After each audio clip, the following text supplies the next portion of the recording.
Hi guys, this is Hirosaki. This story is all about what if Naruto had different versions of himself. A modification of the seal holding back the Kyuubi has surprising consequences.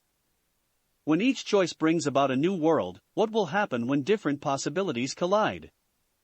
Many Naruto wreaking havoc. Before we start, kindly like and subscribe to this channel, and look over the description box for the author of this amazing storyline. Welcome aboard. Chapter 1, Space Breaker. Somewhere in the land of grass, the land was shattered. Shards of rocks were flying, trees were cut, and a bridge was destroyed in a deafening explosion. Faster than the wind, two figures engaged each other in battle, circling, running away, beginning a deadly dance of punches and blows. The fighters were a red teenager with 3 tails, and a white man with snakes attached to his hand. The crimson juggernaut's cloak of chakra burned the man's reptilian allies, and a great sphere formed in his left hand. The white snake gracefully avoided it, and the Rasengan instead crashed on the ground, creating a crater as large as a house. Slamming his hands together, the treacherous Sannin began a hand seal sequence. Dozens of cobras escaped from his mouths, biting the vessel before being consumed by his unholy chakra. The container fell, his body covered with wounds. "Does that hurt much, Naruto-kun?" Orochimaru asked with mock concern. He was filled with a sadistic joy. The teen immediately stood up, while the power of the fox healed his flesh and skin. "I barely felt it," he stated, lying through his teeth. Like your teammate." Orochimaru's clothes were still tainted by Yamato's blood. "But I forget, he didn't have the Kyuubi to help him, so he must have died painfully." Naruto's fists clenched. He only knew Yamato for a few days, but he was saddened and enraged by his death. He failed to save him, like Sasuke. "You will pay for that," he promised. Team 7's mission was to meet a spy at the bridge, a person that could help them find Sasuke. When they arrived, they discovered his identity, Yakushi Kabuto, the treacherous medic Nin. But before they could do anything, Orochimaru had shown up, and Kabuto had attacked the disguised Yamato, revealing his true allegiance to the snake. It was at that moment that Sai backstabbed them. "Why Sai?" Naruto asked, avoiding a swing of the teen's sword. His aggressor didn't respond verbally, only increasing the speed of his assaults. Looking sideways, the demon vessel saw Kabuto and Sakura engaged in a deadly dance of medical jutsu, and Yamato barely avoiding the fists of Orochimaru. "Why are you doing that?" he shouted as he punched the other boy in the belly. "Why do you betray us?" "It is my mission." His voice was cold, emotionless. "Orochimaru-san has an alliance with the authorities of Konoha, and I cannot allow you to kill him." "That's bullshit." Naruto punched Sai in the head, and he heard his opponent's nose breaking under the strength of the blow. Sai didn't even flinch. "Believe what you want, that's the truth." "I am sorry, but I will have to remove you." "Then I am sorry too." The vessel punched the traitor again and again. Sai's face was now bruised and bleeding. Sai riposted, cutting the skin of Naruto's left cheek with his blade. A small tear of blood fell on the ground as Sai's disturbing smile widened even more. "If you want to live, you will have to kill me." "We don't have to kill each other. We are ninjas. We are killing machines." The statement was flat, as if it was a universal truth. "One of us will die today. If you don't kill me, then your friends will die too." Naruto suddenly realized something. "You want to die?" Sai's fake smile shattered a bit. It was awfully disturbing, but it confirmed Naruto's idea. "I only live for the mission. I have no name nor identity, only the mission. Death is the only alternative to the mission. You can stop. You can live for yourself." He formed a Rasengan in his right hand. "As I told you, I don't exist. I can't feel anything. I will never be able to live normally. I am a tool. And tools only exist to be used or to be broken. The smile returned. Please, kill your heart. He charged at the container, his blade in hands. Naruto closed his eyes. I am sorry, he said as his Rasengan tore the boy apart. And then it got worse. Sensei. Naruto could only watch helplessly as a dozen of snakes bit Yamato. The reptiles shredded his skin, tearing away his flesh and basting Orochimaru with human blood. Then, nonchalantly, the creatures released their grip, leaving the bloody mess falling on the soil. The Sannin then glared at the surviving members of Team 7. Now it's you. Orochimaru-sama. Naruto's Rasengan didn't kill the traitor. It only hit Kabuto's belly. The medic had jumped between the two of them, saving the snake at the cost of his own life. As the vessel saw the trans-pierced body of his enemy, completely bloodied, Naruto found similarities between the current situation and Haku's death at the Land of Wave. Like Zabuza before him, Orochimaru tried to destroy them both. Unlike the Mist Nin, he didn't use a sword, but a wind jutsu. Naruto barely had the time to withdraw his arm before the air cut Kabuto's corpse in half. The snake smiled. Thank you, Kabuto. I knew I was right to recruit you. Still, you could have killed the girl. Disappointing. Disgusted by the man's lack of emotion for his subordinate's sacrifice, and angry at him for killing Yamato, Naruto felt the power of the Kyuubi racing in his veins. As he changed of appearance, becoming more bestial and being wrapped in a cloak of red chakra, Naruto looked sideways at Sakura. Flee. Return to Konoha. I will kill him here and now, but I need a lot of space. I don't want you to die in the crossfire. But Nar-. Flee. He ordered her. Leave. Sakura reluctantly obeyed. Don't die. She shouted as she disappeared within the forest. I will come back, I promise. He yelled back. Orochimaru smiled, amused. I am a bit angry, Naruto-kun, you underestimate me. But let me, in my great generosity, teach you a valuable lesson. He began a hand seal sequence. Don't make promise that you can't keep. As three tails of power formed in his back, Naruto charged at his adversary, intent on avenging the Sandaime, Yamato, and all the people killed by the man. The Sannin smirked.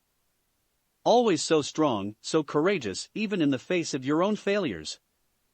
Somehow, I have the impression of fighting another Minato, one without the original's talent. The Jinchuriki's eyebrows raised. Who?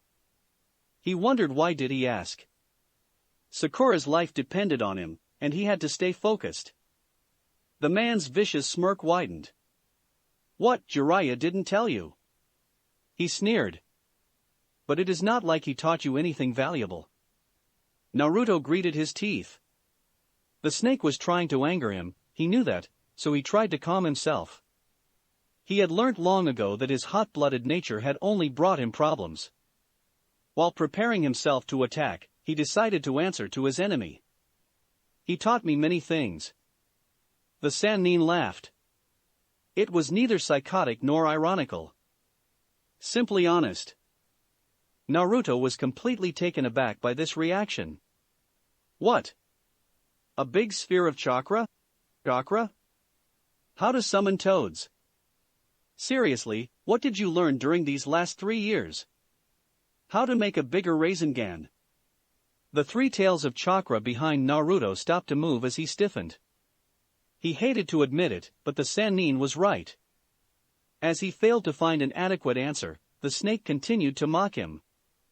Did he teach you how to use toads for practical techniques? Did he teach you his sealing art? Did he teach you any new jutsu? He asked cruelly. Naruto frowned.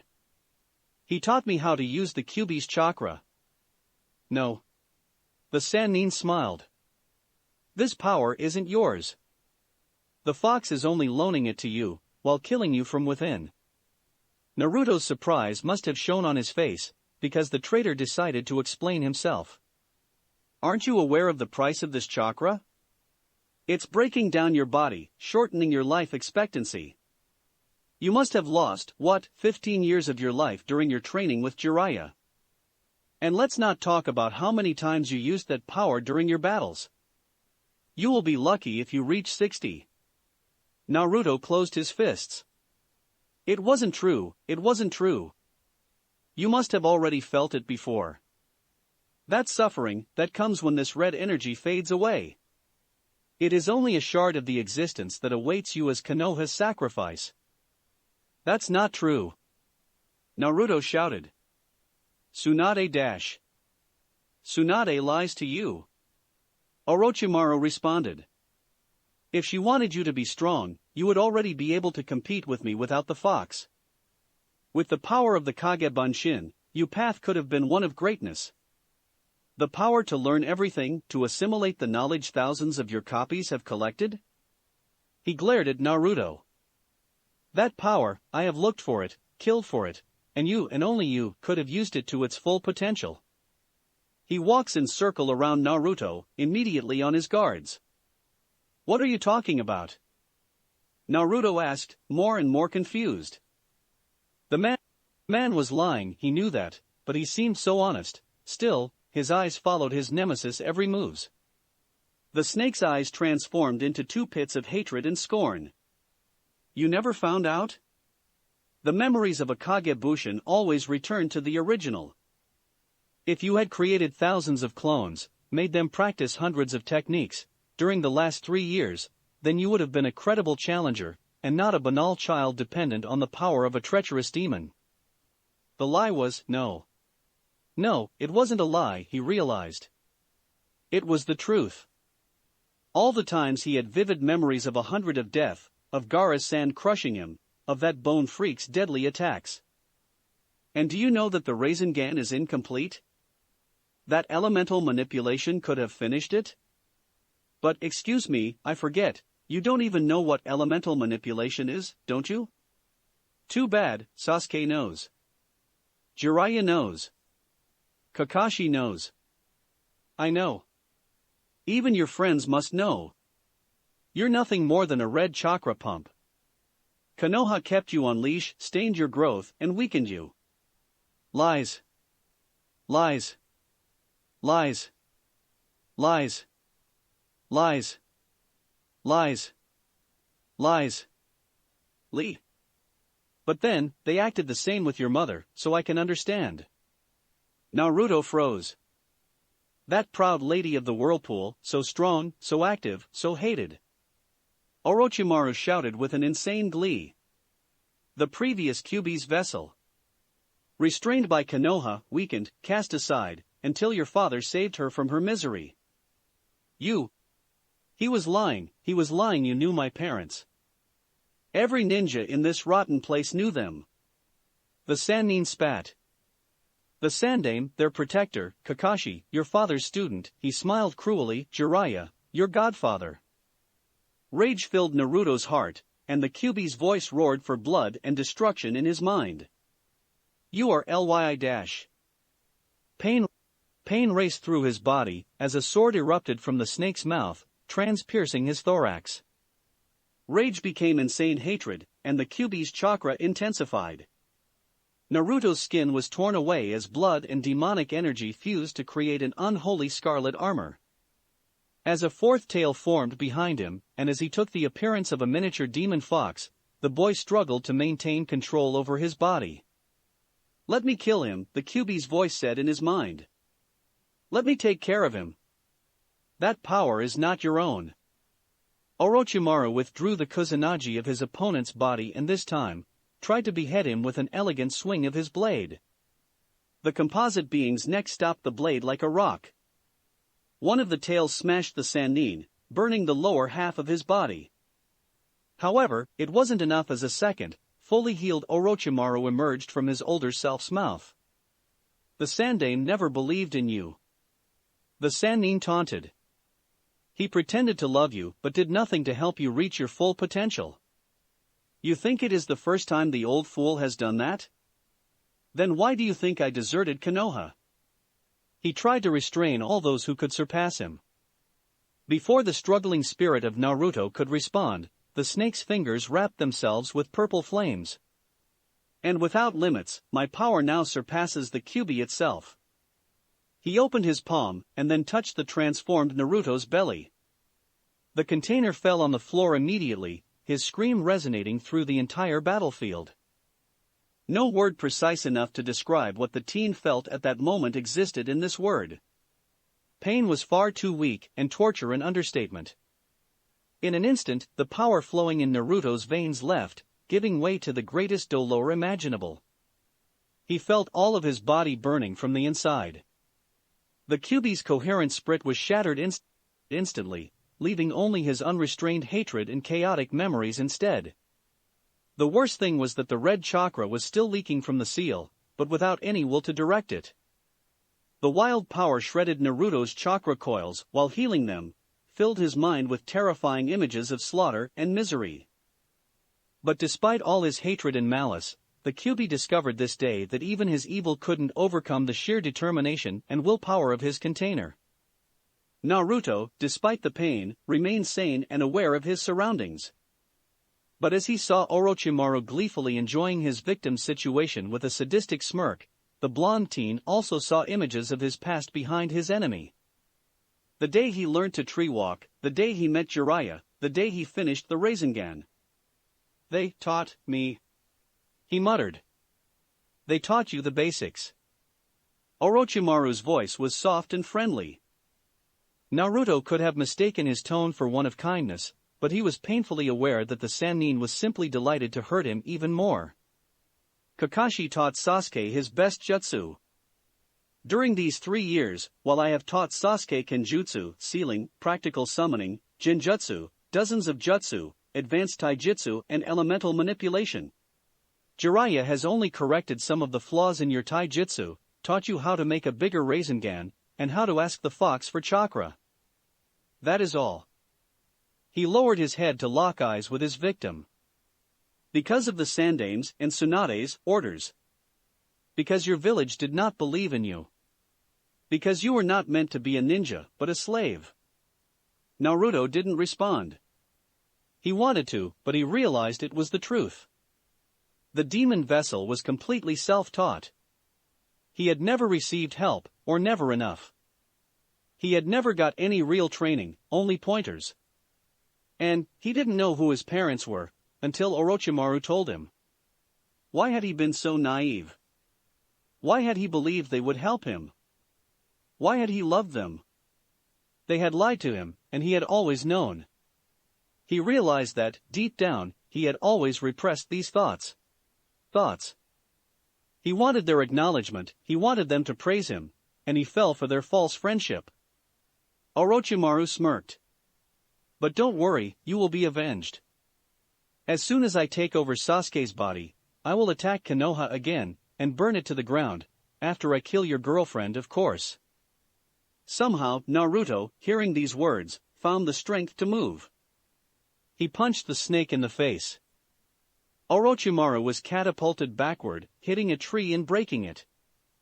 As he stood up again, Naruto, covered with an informed mix of blood and wild chakra, felt the seal on his stomach burning. Looking briefly at it, the teen noticed it had changed. It was now a twisted symbol, a black web, fluctuating with periodic pulses of chakra. You are right, Orochimaru, he said, while the pain left, replaced with a twisted feeling of omnipotence. This power isn't my own, like this body isn't yours. It doesn't matter. He formed a sphere of chakra with his right hand. Do you know why? Orochimaru didn't respond. Because even among those liars, I found real friends. Images of Iruka, the owners of the Ichiraku, Sakura, the other Konoha rookies, and Lee's team formed in his mind. And I will not allow you to hurt them. At that instant, Orochimaru understood that he had awakened a sleeping giant. Crap, he muttered as the ball of energy reached him, pulverizing the landscape with a bright flash and deafening sound. When the dust cleared up, the Sannin had disappeared. In his place, a giant crater. As the vessel thought his adversary was finally dead, something erupted from the ground. A disgusting mass of white flesh grew more and more, until it reached the size of Gamabunta. 8 heads of snakes were now gazing hatefully at the teen. One of the hydra's mouths opened, revealing the nude torso of Orochimaru instead of its tongue, the Kusanagi in his hands. "That's a strong attack that you have there, Naruto-kun," he taunted him. "But it's not strong enough." Unfazed, Naruto ran at the beast. He didn't know for how long he could manage to control the Kyuubi's wild chakra, or if he would even survive for long, but at least he would drag the fox and the snake in the underworld with him. As he felt the seal on his stomach more and more, the vessel reached his enemy at full speed. The 7 other heads of the monster reared up to strike, and tried to bite him. But their speed couldn't keep up with the red juggernaut, who avoided all of them. "Friends?" Orochimaru shouted.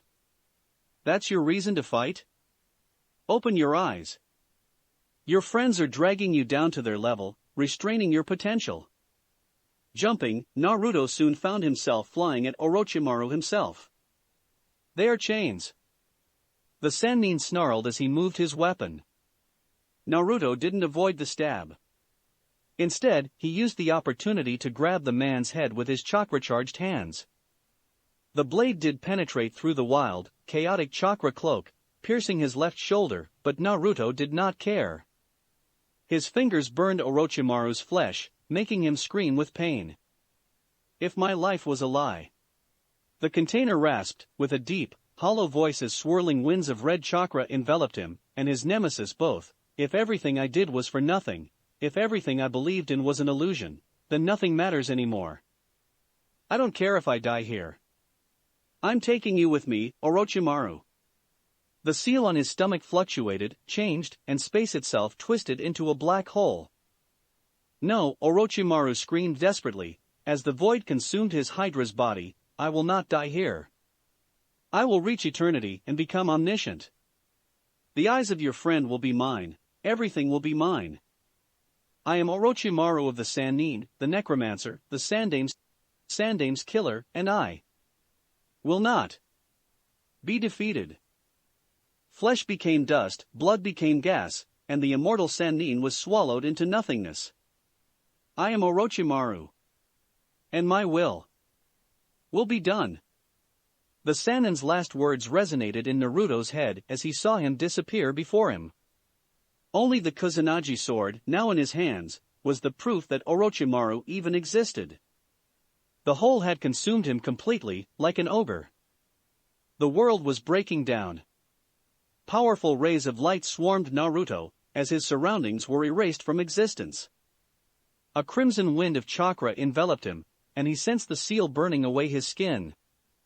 "I'm sorry, Sakura-chan," he muttered, with sadness in his voice.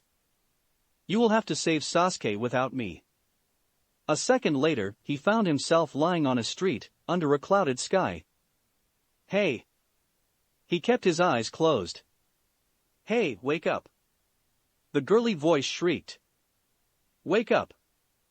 Naruto grumbled before opening his eyes. He saw a blonde, cute infant angel. "Damn, you're a lazy bastard. Get up or I will kick you in the balls. Or maybe not."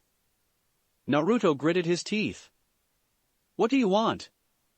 "What do I want? You passed out in front of my home. Can't you find another place to sleep? Are you a hobo?"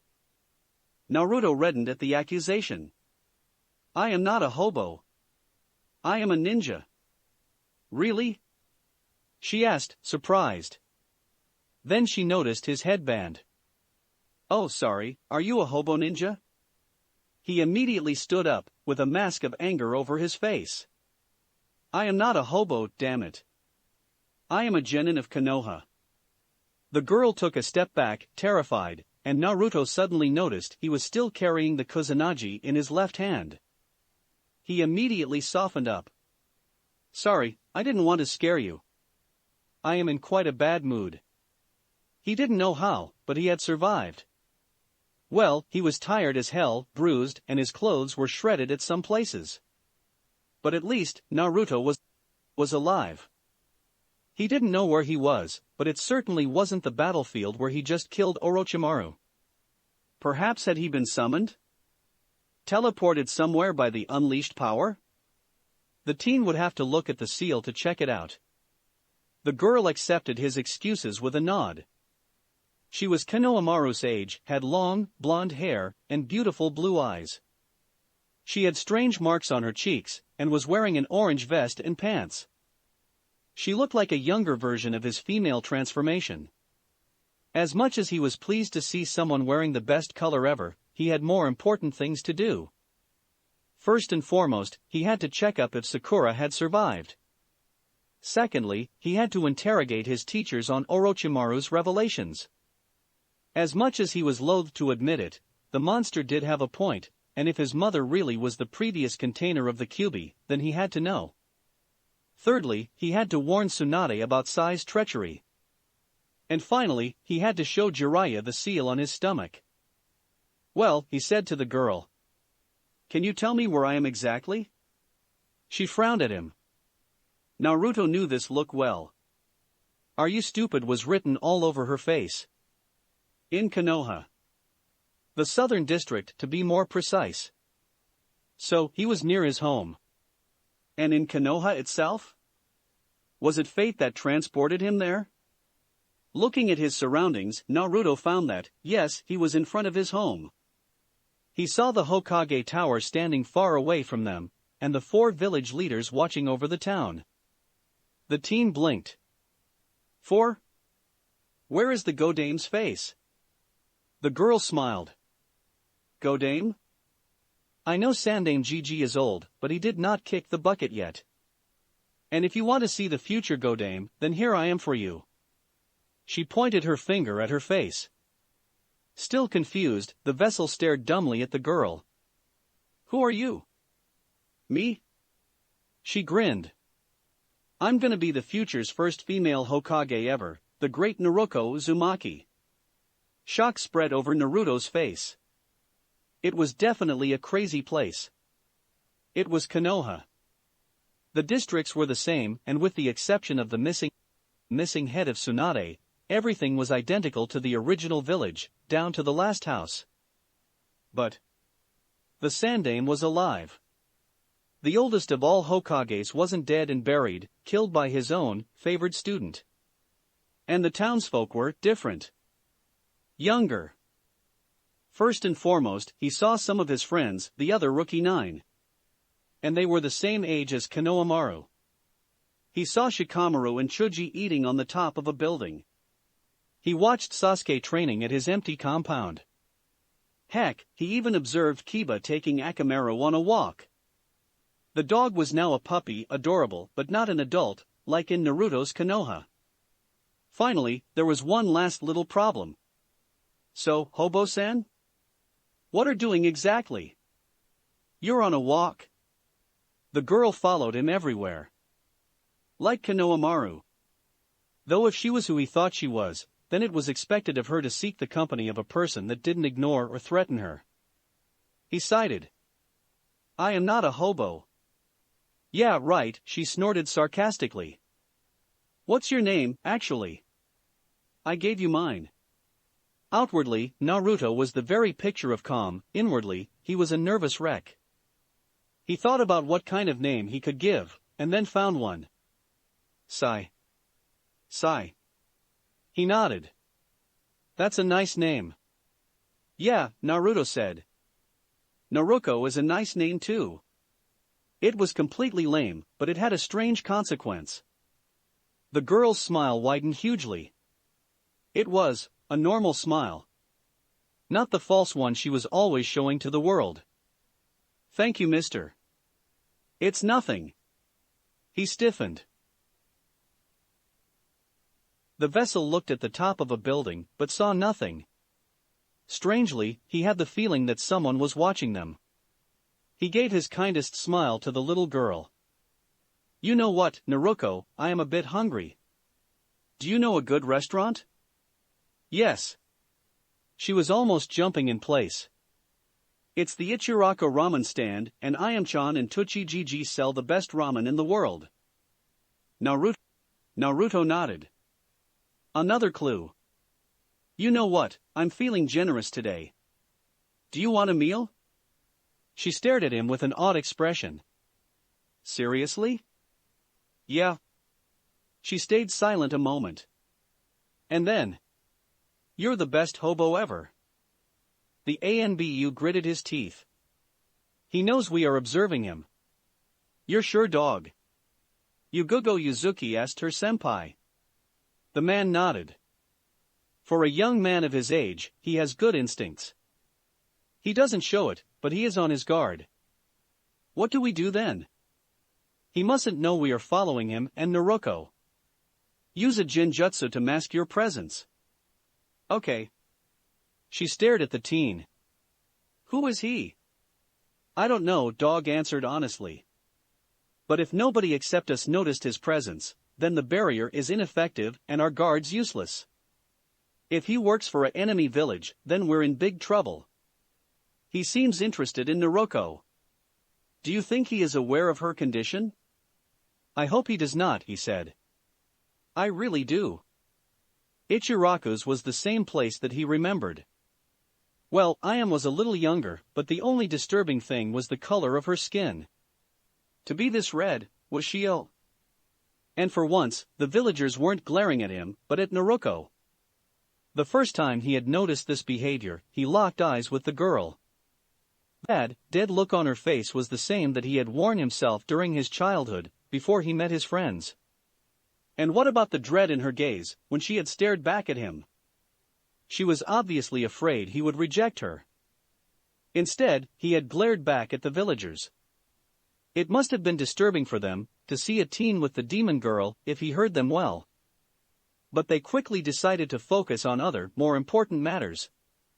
Yeah, the Kusanagi on his back truly was intimidating. Well, Sai-sen, will that be your order? Tochi asked, with a hollow tone. Yes. Yes. The man nodded, before giving him the 10 bowls of ramen. Never thought I would see someone eating as much as an akimichi, he muttered, unaware of Naruto's sensitive hearing. He ignored him, like he ignored Naruto's shocked expression, as she saw him eat twice as much food than her in less than a minute. When he finished, she was staring at him dumbly, before looking at her 5 bowls of ramen. She began to eat at a surprising speed, as if she could beat his record.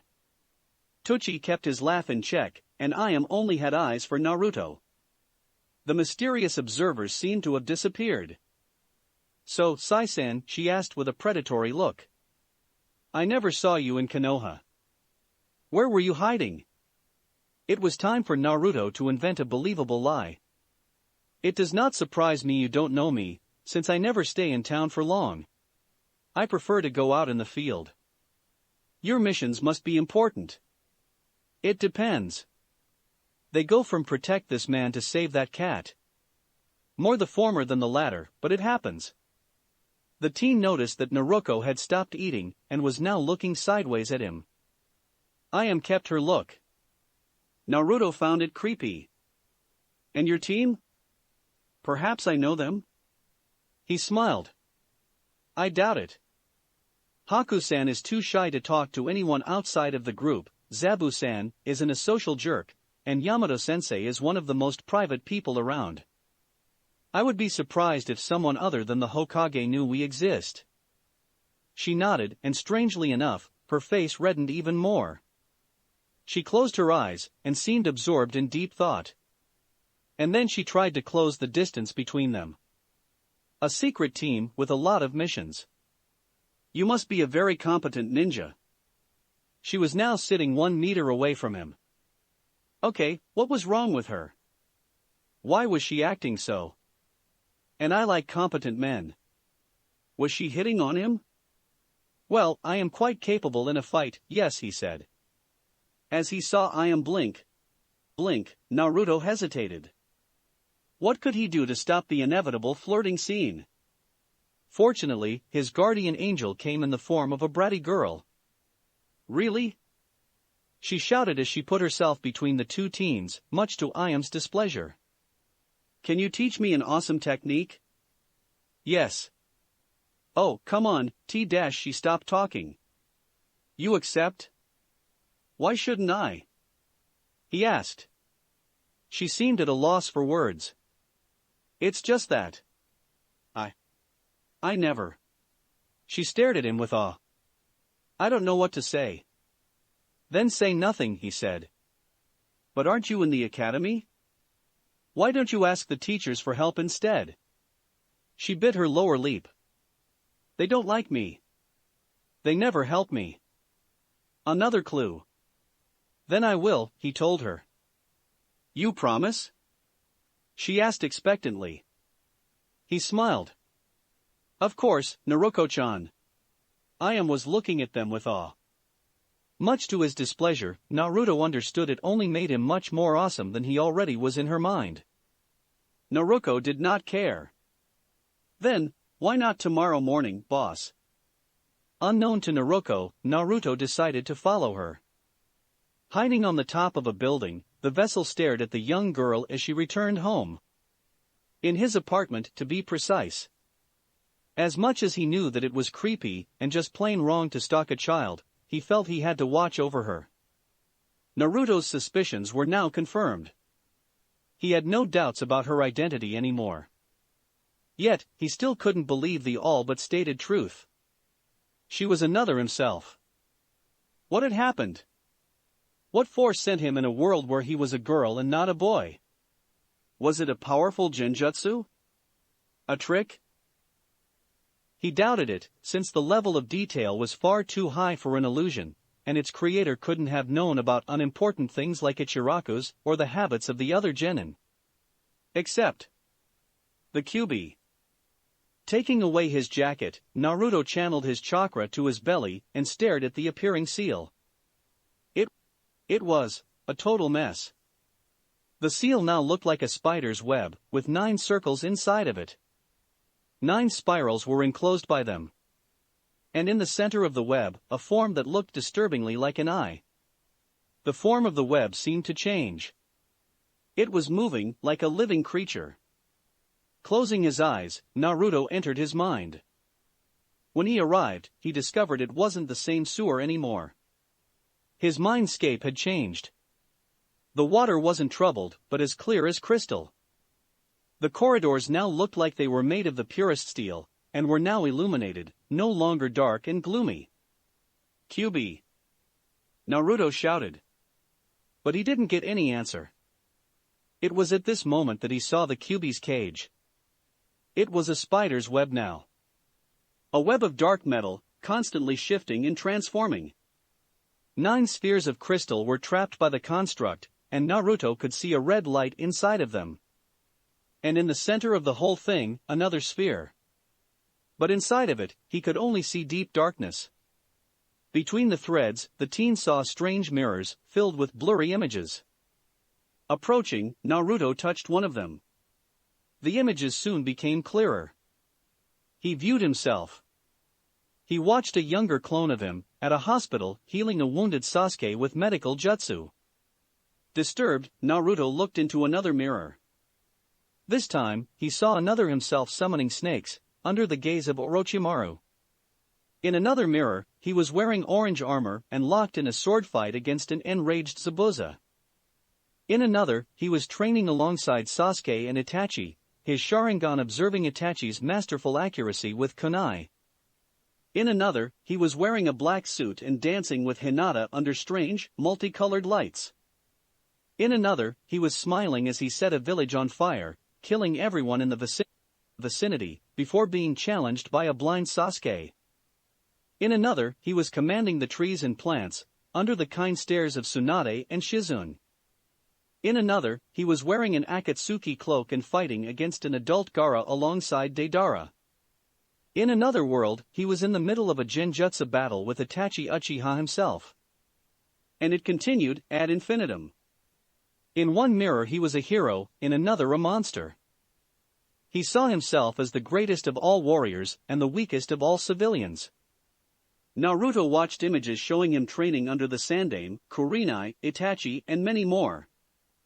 Sometimes he was dating Sakura, or Temari, or Ayame, or some girl he had never met. In each mirror, something was different. What the fuck? was the only thing he found worth saying.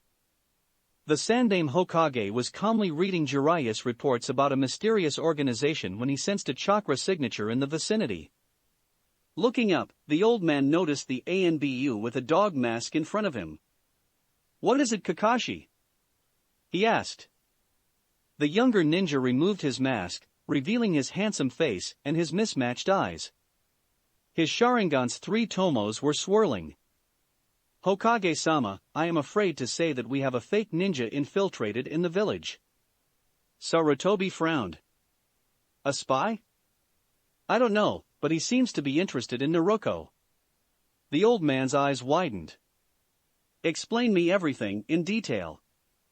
"We were watching over Naruto like all times and she ran into him. He looks like a normal genin, if a bit dirty, but he has an insane amount of chakra reserves. In fact, he is more or less a bijou without a tail. That's disturbing. The only person known with this level of chakra reserves is Kisame Hashigake, an S-rank missing nin. Yes, but that is not the only worrying element about this false ninja.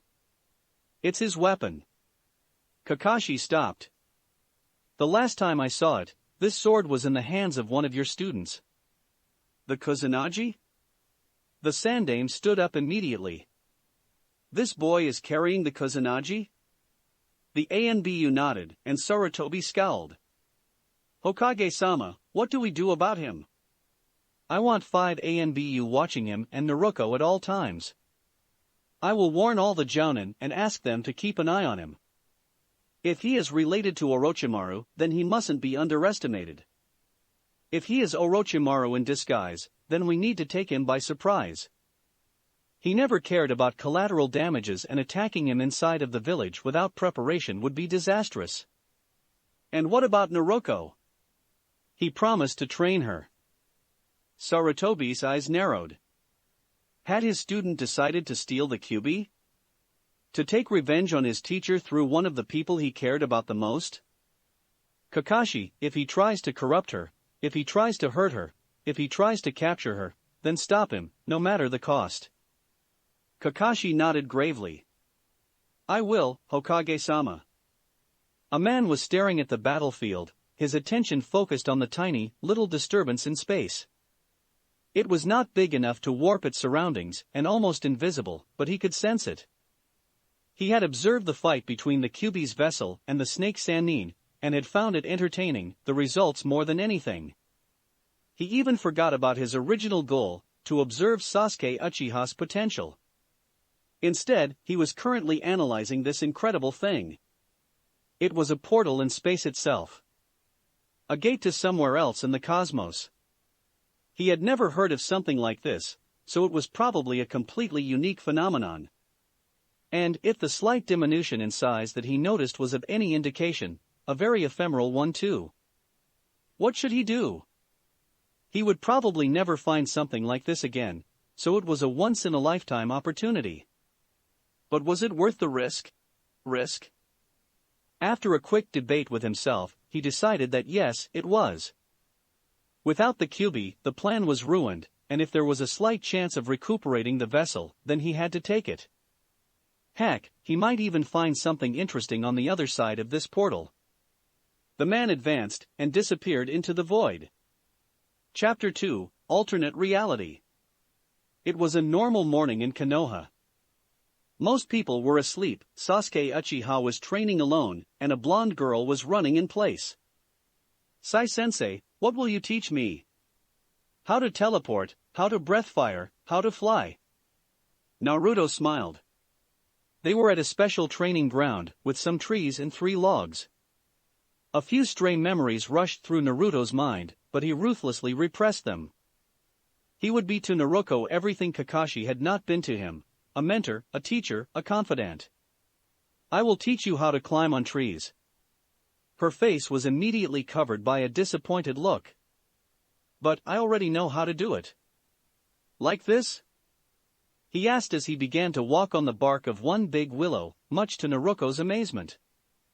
When he reached the top, the vessel turned around and locked eyes with his student. "Want to try?"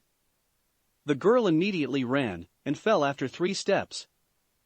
Naruto calmly jumped next to her. Are you hurt? No, I'm not. She snarled before rising up. I'm just surprised. It is normal for your first time, he said calmly. The base of this exercise is to control the amount of chakra in your feet. Too much and you break the bark, not enough, and you don't adhere to the surface. She stared at him with a questioning look. He sighed. Chakra is the fusion of your mental and physical energy. Basically, it's your stamina-made form, and the fuel of all jutsu and all ninja techniques. He made a hand seal. If you want to channel your chakra and focus, then make this seal and concentrate. You will sense it. Naruto obeyed and closed her eyes. Naruto sensed her chakra and found that her reserves were lower than his own when he had been the same age. The sex difference perhaps? Was her seal different than his own? The Kyuubi was still in her, however. He had learned to recognize this foul power's distinctive aura. As he saw her walking on the tree and falling after 8 steps, the teenager understood that her chakra control was also better than his own at the same age, and as precise as his current mastery, aka average. After a few exercises, he was sure she would succeed at doing what he had never done, to create a normal bunshin.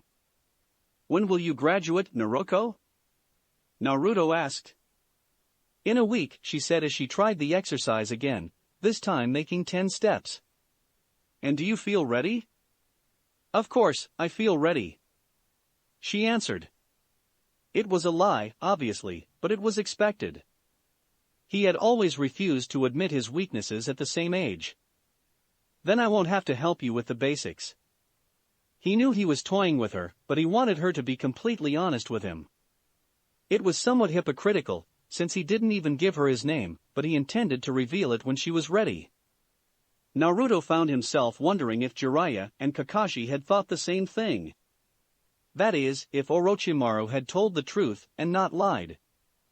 His doubts had ultimately led him to decide not to confront the Sandaime, if he was the same as the one Naruto had known, and if his old student was right, then Naruto would probably not be allowed to teach Naruto anything, or might be used as a weapon, or might be directly sent to Marino Ibiki for a muscled interrogation. Even if the Sandaime was as kind as he had appeared to Naruto, the vessel didn't know how he would react to his revelations. The idea of alternate worlds already sounded half insane in his own opinion. He could be sent to a mental institution or worse. Of course, there was the possibility of DNA tests, but if the divergent elements between this Konoha and his own were more numerous than expected, they might fail to help. How could he prove he was an alternate Naruto if they had different parents? All options being risky, Naruto had decided to say nothing, to train Naruto in secret and perhaps to contact a seal master on his own. The seal didn't seem dangerous, simply disturbing and useless. It wouldn't be too difficult. Naruto only talked to the Hokage once per month or after a prank. As long as she didn't talk to the old man, everything would be fine. Of course, she would talk to him after graduation, and then he would have to explain himself, but when that time came, he would have found a believable story to tell. He was so screwed it was almost funny. Naruto bit her lower lip. Well, I would need help with some things. Naruto smiled. It's the bunshin, isn't it? He asked with false innocence. The little girl stared at him blankly. How do you know? I guessed it. He stared at the tree. You have huge reserves of chakra, but with little control over them. The bunshin's chakra requirement is so insignificant that it is extremely difficult for a person like you. They can't help but overpower the technique. Her jaw dropped. You mean I will never be able to create a bunshin? No, I mean that without enough control your efforts are in vain. But fortunately, he smirked, I can help you. How? She asked avidly. By increasing your level of control over your chakra, through exercises like this one. After you reach the top, I will teach you another one, and you should be able to master the technique before your graduation. He suddenly had an idea to motivate her. And if you master the bunshin, then I will teach you one of my jutsu. Really? she shouted. As he nodded, she hugged him. Please, tell me it's a big one. A really good one, he promised, but only if you sucky dash. Naruto was already on the top of the willow.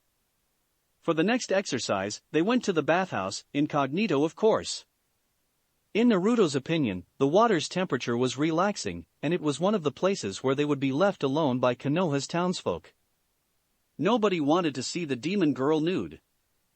She wasn't nude of course, he wasn't a pervert, despite Jiraiya's mentoring, only wearing a practical white swimsuit that he had bought for her. Since the merchants were less than enthusiastic when Naruto had come with him the first time, even Naruto's menacing stare didn't convince them to sell her something. He, on the other hand, was simply wearing orange boxers and Tsunade's necklace. Hey, Sai-sensei, what is that? She asked. It's beautiful. It's a gift from someone that. He stopped. How should he consider Tsunade now? If Orochimaru had told him the truth, then she had lied to him, but on the other hand she had risked her life to save him from the snake the first time they had met. Perhaps she wasn't aware of his teacher's bad tutoring? I love her dearly. Her? Naruto's knowing look immediately told Naruto that he had just made a big mistake. You have a girlfriend? Damn, I'm already imagining Ayam-chan's face when dash. She isn't my girlfriend. He protested. She is far too old for that. Yeah, whatever, she said with a smile on her face. And why does the age difference matter? It matters when she's old enough to be my grandmother. And that I somehow consider her as such. Despite everything, he found himself thinking. But anyway, I don't have a girlfriend. Then talk to Ayam-chan. She is only waiting for your proposition. She winked at him, imitating a kiss. Or perhaps it's because of me. Naruto smiled. Maybe, but back to business. The next exercise is an extension of tree walking, the water walking. He stepped on the hot water. It's basically the same thing, but since the surface is not solid, it's much harder. She nodded. But why are we doing this here, in the men's bathhouse? Why not near a river? He had already prepared an answer. The heat will relax you and help you concentrate. And at this hour, every man is somewhere else other than there. It was the truth, but the real reason he chooses this place was far more different. He hoped to meet Jiraiya, his old teacher, to show him the seal, and knowing his habits, the pervert would soon try to peep at the women through the hole in the wall. And he was pretty sure only he, Jiraiya, Ebisu, Kakashi, and maybe the Sandaime were aware of its existence. Yeah, he suddenly realized that all his teachers were perverts. Cursed libido. The seal had changed, and he didn't know how to repair it. The Kyuubi was nowhere to be found, and Naruto couldn't access its chakra anymore. The strange mirrors inside of his mindscape also bothered him. The situation wasn't that bad, however. Without the Kyuubi's chakra in his coils, his control over his own had increased dramatically. He was not even close of being able to compete with Sakura or Tsunade in this domain, but at least he was now on the level of a normal chunin. Practicing this exercise with Naruto would benefit him too. While he was observing his students' attempts and failures, Naruto unexpectedly gained the memories of one of the clones he had sent at the library earlier in the morning. The information he had gathered on astronomy, mathematics and physics were interesting, if only the original could understand them. He found himself regretting not having studied well at the academy. If he had, he would have been able to find a rational explanation for everything that had happened to him lately. Heck, he might have found a way to return home. Hey, why not correct that mistake? He thought. He created another clone, who immediately left for the library. Somewhere, 2 clones dispelled. This time, the memories were more useful. The first one had been a member of the Rasengan Training Division, and the second of the Kusanagi Training Division. The reports were mixed.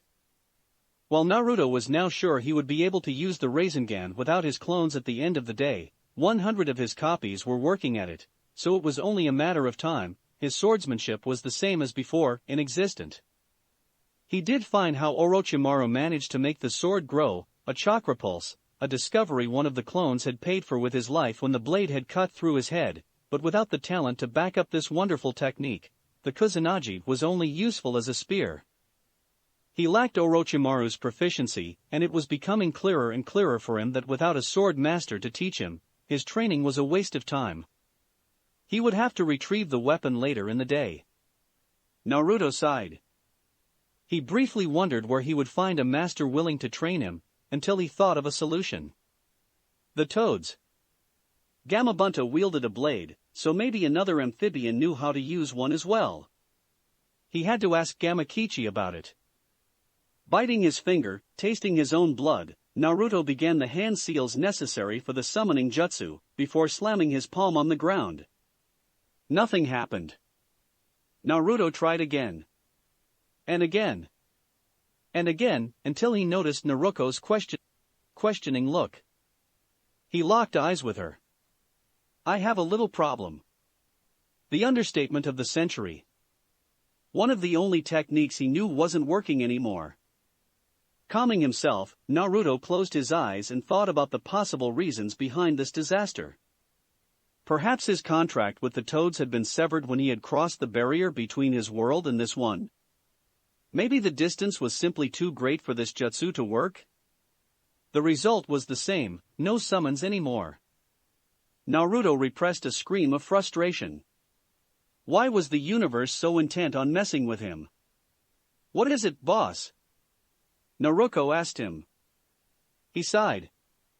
It seems one of my techniques don't work anymore, he answered honestly. How is that possible? I don't know, and frankly, I really don't want to talk about it. He looked up at his student. What about you? Have you already mastered the exercise? Yes. She backed up her claims with a demonstration. His sister clone was now standing perfectly on the water. Naruto smiled, and he joined her. He cocked his head towards her.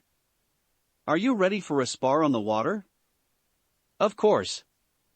Then let's begin. Less than a minute later, Naruto was sinking in the bath. Lifting her up above the liquid with his left hand, Naruto sighed. Let me guess, your only recurring sparring partner is a log or teachers and classmates outclassing you in everything. Am I right?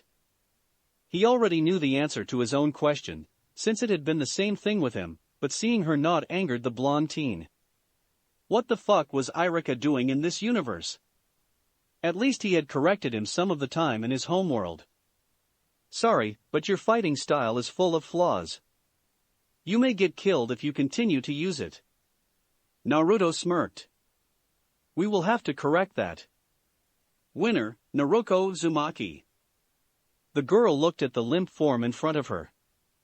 Sakura Haruno was glaring at her, still under the shock of being outclassed by the dead last of the class. Her fighting prowess, Sai-sensei called it taijutsu, had improved dramatically over the last 5 days, and, 2 days before graduating, she was now able to beat all the girls in the class. Of course, Sai already told her that the clan heirs weren't allowed to practice their family's style at school, but her utter pawning of the civilians' children was clear proof of the effectiveness of the teenagers' teachings. This finishes today's spars, Irika announced.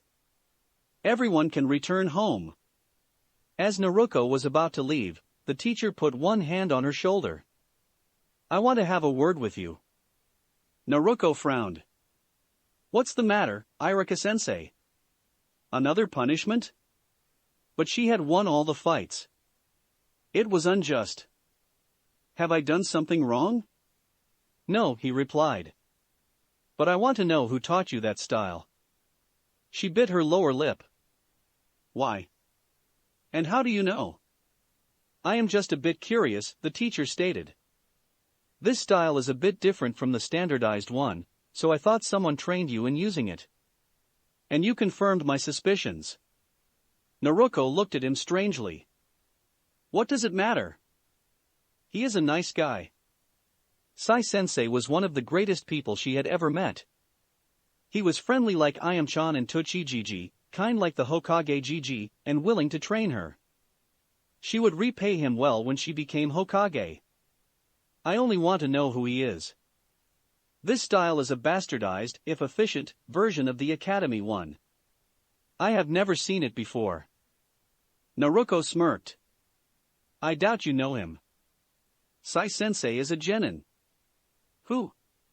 He asked her. Her eyes widened. You don't know him? No. Can you describe him? He has blonde hair, blue eyes, always looks like a hobo.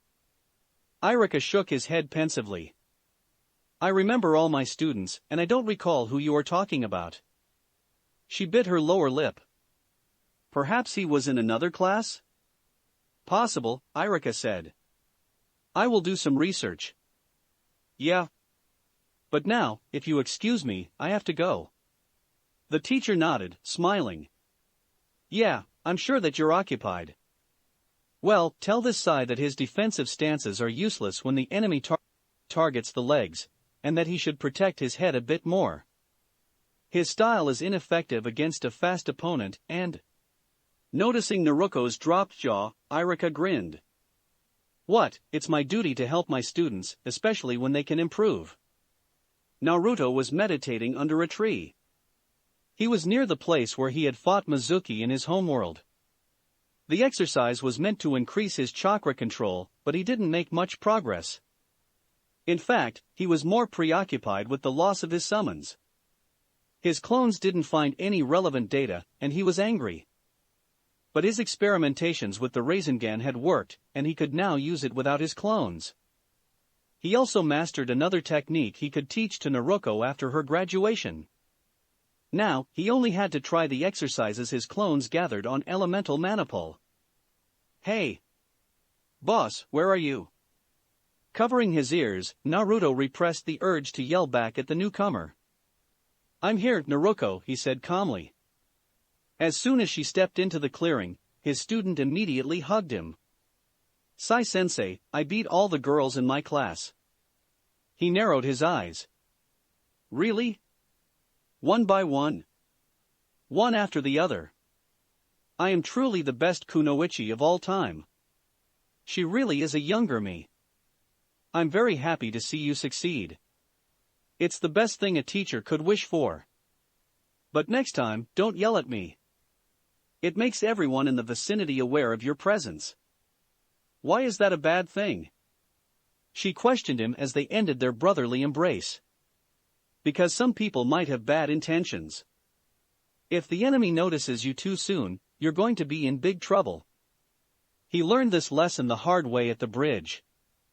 If Kabuto hadn't seen them and attacked Sakura before she could reach and help Yamato, then the fight could have taken a very different turn. Yeah, says the orange eyesore, Naruto deadpanned. When you have the henge, it's not important. And the enemy tends to underestimate ninjas in bright colors. I am talking about your attitude. What is wrong with my attitude? She asked wearily. You act as if you want everyone to notice you, which she was trying to do, obviously. You shout all the time, you make your presence known each time you enter a building, you tell everyone you want to be Hokage. I am going to be Hokage. She yelled at him again. Apparently, he had hit a nerve. He narrowed his eyes at her. And why do you want to be Hokage? Everyone will then be forced to respect me. He stayed silent a moment before using the armor-piercing question. Are they truly worth the effort? Naruto looked at him with a blank expression. Naruto knew he was in some way cruel, but he felt this talk was necessary. It had taken his retrieval mission with Sasuke for him to fully realize he needed to mature. His inability to understand Sasuke and to do what was necessary only brought him problems. His needless rivalry with him, coupled with his less than reasonable handling of his teammate, were the real causes of the Uchiha's desertion. Pursuing the title of Hokage for nothing more than respect was simply illusory.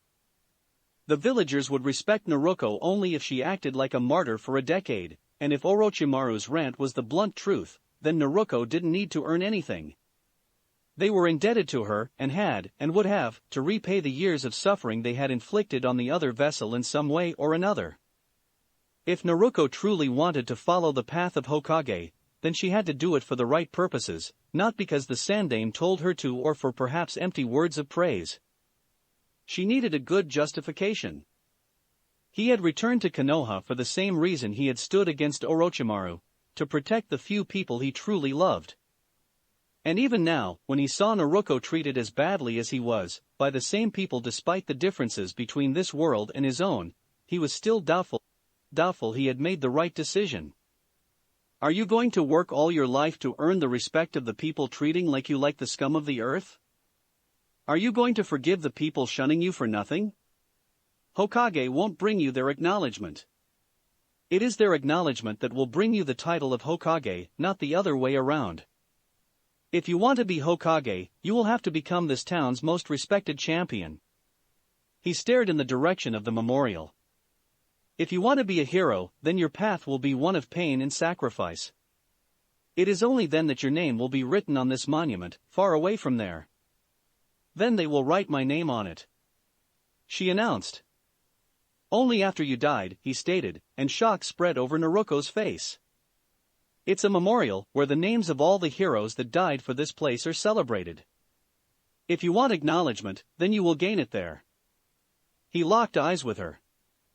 Now, I want you to answer this question with sincerity. Why do you want to be Hokage? For at least 5 minutes, the clearing stayed silent. Finally, the little girl murmured something. To protect my dearest people. Naruto smiled. You will. I promise I will help you too. Naruto smiled back. Yeah, but now back to business. What is wrong with yelling at the enemy? The vessel sighed. Some things never changed.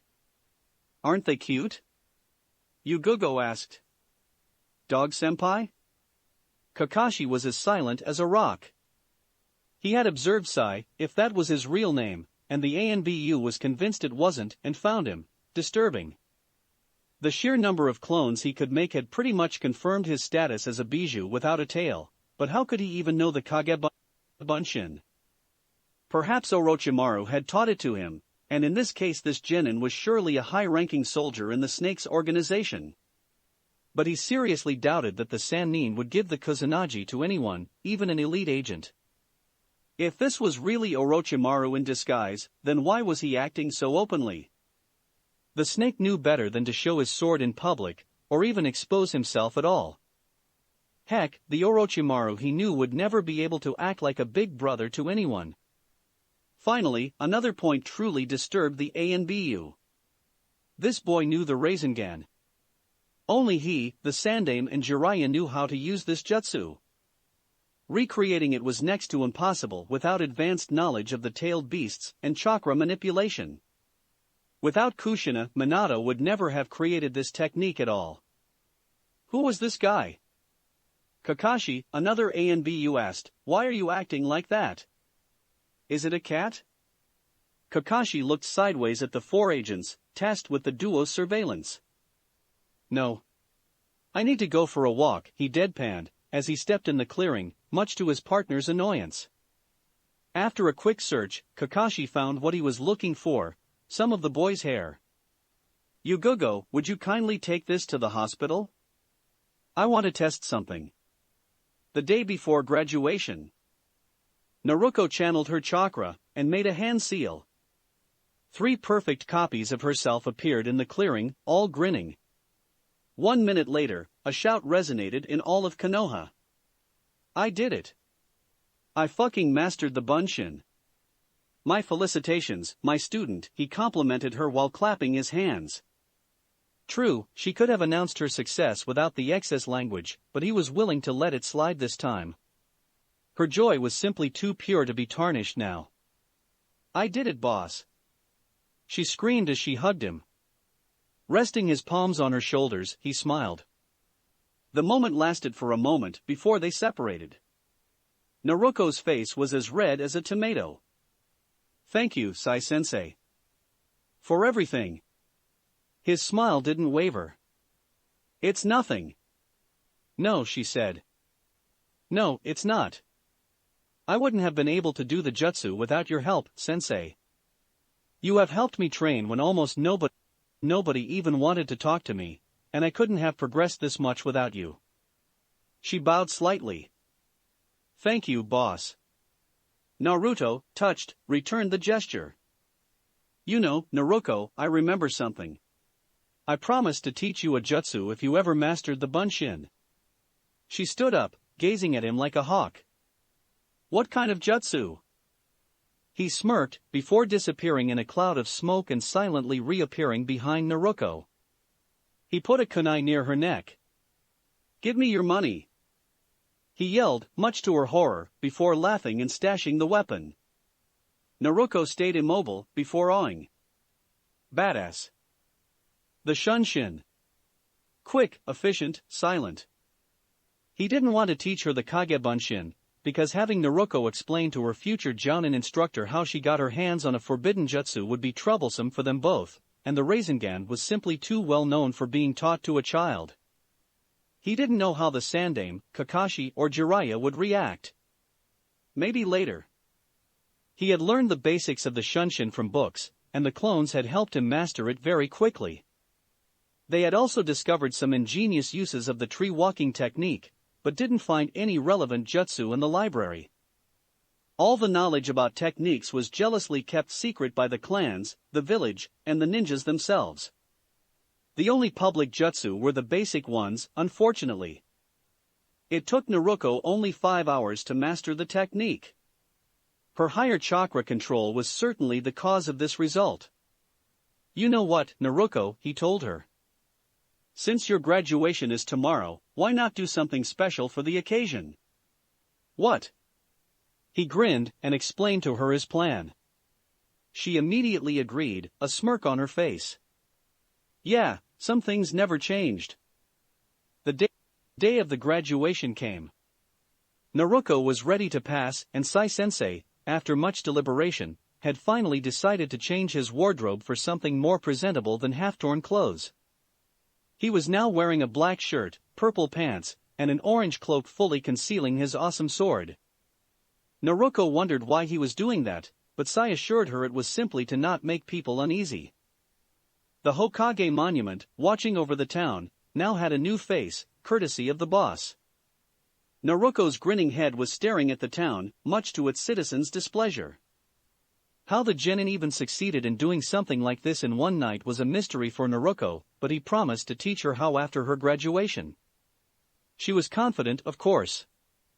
While she was an utter failure at academics, her accuracy was now average, her taijutsu very good, and she could finally do the bunshin. Her success was assured. But during the course of the exams, she noticed something strange with her teachers. While Irika seemed happy to see her succeed, Mizuki's eyes were filled with a barely restrained rage. So much that he looked downright murderous when she made the 3 needed bunshin. In the end, she proudly showed her prized genin headband to the crowd of parents assembled before the school, much to their anger and Sai-sensei's joy. I am a genin now, boss. I know, Naruto. I never doubted it. He smirked mischievously. Let's go to Ichiraku's. My treat. Cool. She shouted. I knew you would understand my needs. Kakashi's eyes widened as he read the medical report. He gazed at the doctors in front of him. Are you sure it isn't an error? We thought the same thing the first time, Kakashi-san, so we reran the test 3 more times. We don't know how it's possible, but... Kakashi reread the report. He would have to talk to this Sai tonight. 10 bowls, Tuchi-Gigi. Naruto yelled. I'm going to eat until I pass out. The same thing for me, mister, Naruto ordered calmly. Of course. He brought forth the bowls. Apparently, he had already prepared them for tonight. Tuchi-Gigi? Naruto's eyes shimmered with joy. Are they what I think they are? Yes, he confirmed. This is the deluxe miso ramen, created by the ramen deities themselves to satisfy our earthly appetites with a heavenly savor. Prepared by myself to celebrate this special day. Yes. Thank you, Tuchi-Gigi. The girl immediately started to devour the food at a blinding speed. Naruto smiled at the spectacle. Ayam and Teuchi also looked amused. "So, you're finally a ninja?" Ayam asked. The younger vessel nodded vigorously. "Tang to sai zenziai." "Naruto, don't talk with your mouth full. That's impolite." "Bazet the truff, zai sensei." She swallowed. "You're the best teacher ever," she claimed. "You're that good?" Ayam questioned. Naruto reddened a bit. "Well, I'm okay. Perhaps you could train with me one day?" she asked jokingly. "You would make a good cook." "Maybe." "Never tried." Naruto looked up at him. "I'm sure you would be the best." She smiled. "Then you could prepare me some new dishes." He laughed. "Let me guess," he locked eyes with her, "ramen?" "You read my mind," she said mirthfully. "I knew we were made for each other." The discussion continued, and between Ayam's attempts at inviting him on a date, Teuchi's jokes and Naruto's fascination with the deluxe miso ramen, Naruto enjoyed the moment. He wanted it to last forever. "Hello everyone," Irika said, as he entered the ramen stand. "How are you doing?" he asked Naruto. She smiled and touched her headband. "Very well, Irika-sensei." "I am very happy for you," he said kindly, before seeing the other vessel. He tried to hide it, but Naruto noticed the tension in his muscles. "And you must be the famous Sai, I presume?" The demon container nodded. "Happy to meet you, mister," he shook hands with the man. "As a fellow teacher, I have to congratulate you on helping Naruto to pass. You also have a part in this success." "No," he said flatly. "It's only when you took her under your wing that she had begun to improve. I should have realized sooner that she needed an individual's help. I take this as a personal failure." Don't worry, Irika-sensei," she said. "I did pass, after all." "Yes, but if you hadn't met your friend, you wouldn't have," he stated. "I wouldn't have realized you needed more training in time, and you would have failed. Badly." "It's all right," she assured. "I forgive you." He smiled. "I don't know what to say." "Then say nothing," Naruto smirked, much to Naruto's amusement. But then Irika posed a fatal question. "Well, Sai-san," he said, "when did you attend the academy? I haven't found anything on you within the archives." At least now he knew the reason behind the man's hidden tension. He had doubts about the teenager's identity. Naruto didn't answer. In fact, the silence was so awkward that he almost felt relieved when he noticed a figure standing on the top of the building behind them, unsealing a scroll and unleashing a wall of kunai upon the ramen stand. "On the ground!" he shouted as he took Naruto in his arms and sheltered her behind the bar, Irika imitating them. Teuchi and Ayam had good reflexes, and dropped to the floor. The weapons demolished the restaurant's facade. "Impressive," a voice snarled. "You're a fast bastard." "Mizuki?" Irika shouted, horrified, as he recognized the voice. "What are you doing?" "My duty, Irika," he responded. "I am killing the demon for the good of the village." "That's insane." "Of course he is," Naruto snorted as he took the kusanagi in his right hand, observing the man from an opening in the bar. "You expect us to die so easily? Get your head out of the clouds. Do you really think you can defeat 3 ninja alone?" "No, of course not." "You're like vermin, awful but tough," Naruto saw him smirk. "That's why I have brought backup." The vessel's eyes blinked when he saw a dozen ninjas getting out of the shadows of the empty street. The 2 guards of Konoha's gate, a disfigured man, one of the Chunin exam's proctors, 3 ANBU, and 3 other ninjas he only saw once or twice. They were all heavily armored and prepared to kill them. "We have all agreed that having the demon brat as an official genin is a true danger to Konoha's safety," the man announced. "And you, Sai, if this really is your name. I am afraid your life ends here, fake ninja." Naruto frowned as he saw his 4 protégés stiffen beside him. Well, I kind of lied when I said I was a genin of Konoha. He explained. You never were. Mizuki shouted. No genin named Sai has ever studied in the academy. Who are you really? A spy? A pathological liar? Something else? None of those, the vessel replied, much to Naruto's amazement. I'm just a lone wanderer lost on the road of life. Quoting Kakashi won't help you. One of the ANBU claimed. You're a danger to this place and a demon lover. We can't allow the Kyuubi to receive any training. Naruto's eyes narrowed and Iruka's glared at the attackers. Naruto stared at them questioningly. What are they talking about? They are trying to unsettle us, Naruto said. Mizuki had used the same tactic back in his homeworld, and he would not fall for it again. Stay hidden and flee with Ayame and Teuchi as soon as possible. Alert the Hokage. Iruka looked sideways at him. Sai-san, we can't defeat them all. Some of them are jounin, they are better equipped, and they outnumber us 6-1. We will simply delay them, he stated. I have a few aces up my sleeve. If only he could still summon the toads. Naruto sighed. Okay, in case I do not survive this, then let me tell you this. Naruto, my real name is Naruto Uzumaki. I am a male version of yourself coming from an alternate universe, and your teacher will probably be a pervert. What? What? No time to explain. He channeled chakra inside the Kusanagi. Immediately, the sword grew, cut through the bar, and impaled one of the ANBU at a blinding speed. Before the shocked band of traitors could react, Naruto escaped the booth, and made the hand seal sequence for the Kagebunshin. Immediately, 100 of his clones filled the street. Everyone looked at them in shock. All the clones smiled. Let's give these losers a lesson. A second later, the situation degenerated into a chaotic melee.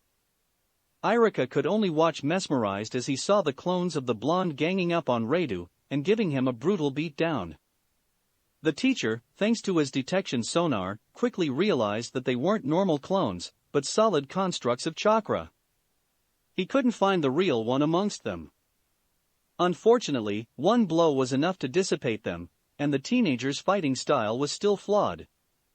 Some of their enemies successfully cut their way through them, trying to reach the escaping Naruto. A kunai in hand, Iruka silently attacked one of the chunin from behind, gutting him. Another tried to kill him, but he successfully avoided his fists. Iruka then kicked the man in the balls. He fell on the ground with tears in his eyes, and later died with a shuriken in the head. If it's worth fighting for, Iruka thought, it's worth fighting dirty for. Naruto gritted his teeth as he blasted away an ANBU with a well-placed Rasengan. The other was already on him, trying to cut him in half with a sword, and the clones' numbers were dwindling. Yeah, half of the attackers had been defeated, but without the Kyuubi's chakra, Naruto couldn't make too many copies. He was already feeling tired, and his opponents weren't pushovers. Heck, the disfigured guy had risen and started fighting again, even after his clones had beaten the shit out of him. Need help? The vessel blinked as he saw a Chidori cutting through the ANBU's body. I am disappointed by your actions, Kakashi said, his Sharingan glaring at his victim. Betraying your charge, you only deserve death, he said as he withdrew his arm from the corpse. He locked eyes with Naruto. Are you all right? The vessel nodded, still somewhat shocked. Thanks. It's nothing, the jounin said. It's my duty to protect my teacher's heirs. Naruto frowned, remembering Orochimaru's words. Care to explain? I know you're related to Naruto, he announced as they ran at the proctor and the last chunin standing. Your father. Minato Namikaze was the best of us all. We all regret his death. Why didn't you help Naruto then? He yelled as he created a Rasengan and charged at the chunin. Politics, he answered with a hint of anger. Konoha's authorities don't want the Kyuubi's container to be too strong, so they have forbidden all families from adopting her, out of fear that she could learn anything. I fear her Jounin teacher will also be banned from teaching her more than the basics. Naruto felt the anger he unleashed on Orochimaru returning. The Sandaime dash. The Sandaime can't ignore the will of the clans, of the Council of Konoha, of its people, the Jounin interrupted, while killing the proctor with a Chidori in the heart. Konoha isn't a dictatorship, unlike the other villages. Naruto narrowed his eyes. He would have a word with the old man as soon as possible. Damn, Iruka-sensei is a badass. Naruto thought as she saw him defeat 2 ninjas handily. And so Naruto-sensei really is powerful. But what was he talking about? A quick shunshin saved her from a kunai stab. Mizuki looked downright murderous when his blade cut through a ramen bowl. Naruto looked sideways at Ayame and Tuchi. Run! She ordered. They immediately left without saying a word. Why are you attacking us? She asked him. Why? He repeated. That's simple, you're nothing more than a monster, a demon, the Kyuubi reborn. Haven't you guessed why all of Konoha? Konoha hates you. Just remember your date of birth. What she thought as she realized what the man was talking about. Terror spread over her face. You can't mean. She only saw a wide and sadistic grin on his face. Yes, Naruto, the Yondaime didn't kill the Kyuubi, he simply sealed her into a human. You're the demon fox that killed thousands of people. She couldn't believe it. She couldn't move, even as she saw Mizuki's kunai thrown at her gut. That's wrong. Naruto's voice brought her back to reality. He was standing in front of her, the weapon caught in his left hand. Naruto is not the Kyuubi. She is his warden. A hero who doesn't deserve your hatred. She is a human, a girl worth respecting. And I won't allow you to hurt her. Boss. She didn't know how to answer. You can't protect her alone. Mizuki yelled, as the 2 gatekeepers came to his aid alongside the bleeding, but still standing disfigured ninja. No. But he is not alone, a female ANBU stated, as she appeared beside the duo alongside Iruka and a silver-haired man. For having broken the Sandaime's law of silence, the woman continued, your punishment will be death. Give up, Mizuki. Naruto told the crazed instructor. Your plan has failed. Oh, the first yes, he said, as made a hand seal sequence. But not the backup one.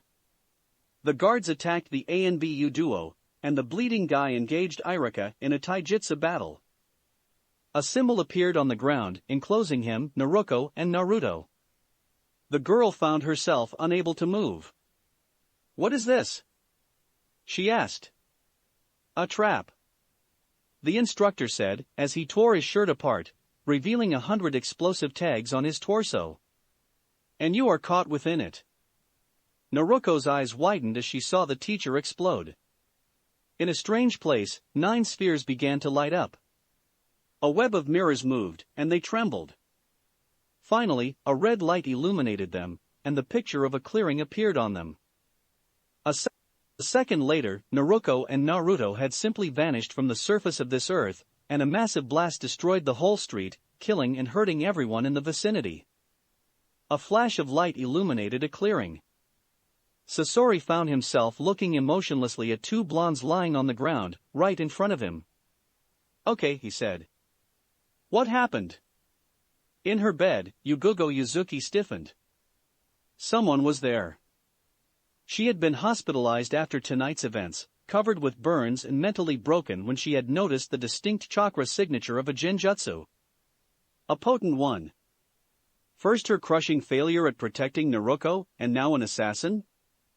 Did she have the same bad luck as Tsunade Haim? So, you are aware of my presence. It won't help you, however. Yugugo locked eyes with a Sharingan. A second later, she wasn't at the hospital anymore. She was crucified, bleeding under a red moon. The man in front of her was hiding his face behind a spiraled mask, revealing only one hateful eye. He was wearing a strange black cloak with scarlet clouds on it. "Who are you? An Uchiha?" she asked. "Where am I?" "The who is not important," he said. "The where, however." He chuckled. "You are inside of the Tsukiyomi, a world under my total and absolute control." "An illusion?" "Yes," he answered. "But your pain will be real." Yugogo glared at him. "What do you want?" The man laughed. "What do I want?" "Answers to all my questions." "It's important." "And the first is?" He approached her, until he was only a few centimeters away from her. "Who was that blonde girl that you were always following around? And what happened tonight? Where has she vanished?" Yugogo's eyes narrowed. "I will never tell you." "You will." A spear appeared from nowhere in the man's hands. "I can promise you," he said as he stabbed her belly with his weapon. It took her 3 whole days to crack. Leaving the hospital and the dead body of the ANBU behind him, Madara Uchiha teleported in the center of an empty street, which had recently been demolished by a huge explosion.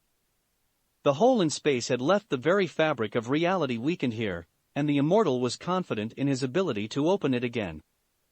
The situation was incredible. More than one reality existed in this universe. Even better, the Uzumaki team could travel between them. He didn't know how it was even possible, but this power was truly interesting. Madara was thinking on a whole new level. His master plan now seemed insignificant, and the existence of copies of Konoha was disturbing. He needed to recruit Naruto. With him, he would be able to do whatever he wanted, whenever he wanted, wherever he wanted. He would be almighty. The boy had been, like him, betrayed by Konoha and the Senju. It would be easy to coerce him into joining his crusade against the wretched place. If he couldn't be convinced. Well, force works too, he thought as he vanished from this world. Chapter 3. Me, Myself and I. In a little town located in a country so remote it wasn't even shown on maps, a 12-year-old boy was glaring at a merchant. "What do you mean by there is no oil left to sell?" The man shrugged. "All our stocks have plummeted after the beginning of Rain's civil war. Trade routes aren't safe anymore, so we don't have supplies. We are already rationing the food, and now the oil. Sorry, but we have to satisfy our needs first." For at least the 1,000th time, Naruto Uzumaki massaged his temples in frustration. It was the 3rd shop of the day, and the response identical to the previous: no oil left. And without it, Jiraiya couldn't use its flamethrower, its main weapon. Of course, he still had Orochimaru and Tsunade, but they didn't have Jiraiya's firepower. The first was only useful in close combat, and Tsunade was a fortress-type puppet, without any effective long-range weaponry. Leaving the establishment, the boy mentally ran a checklist of the remaining possible solutions to his problem.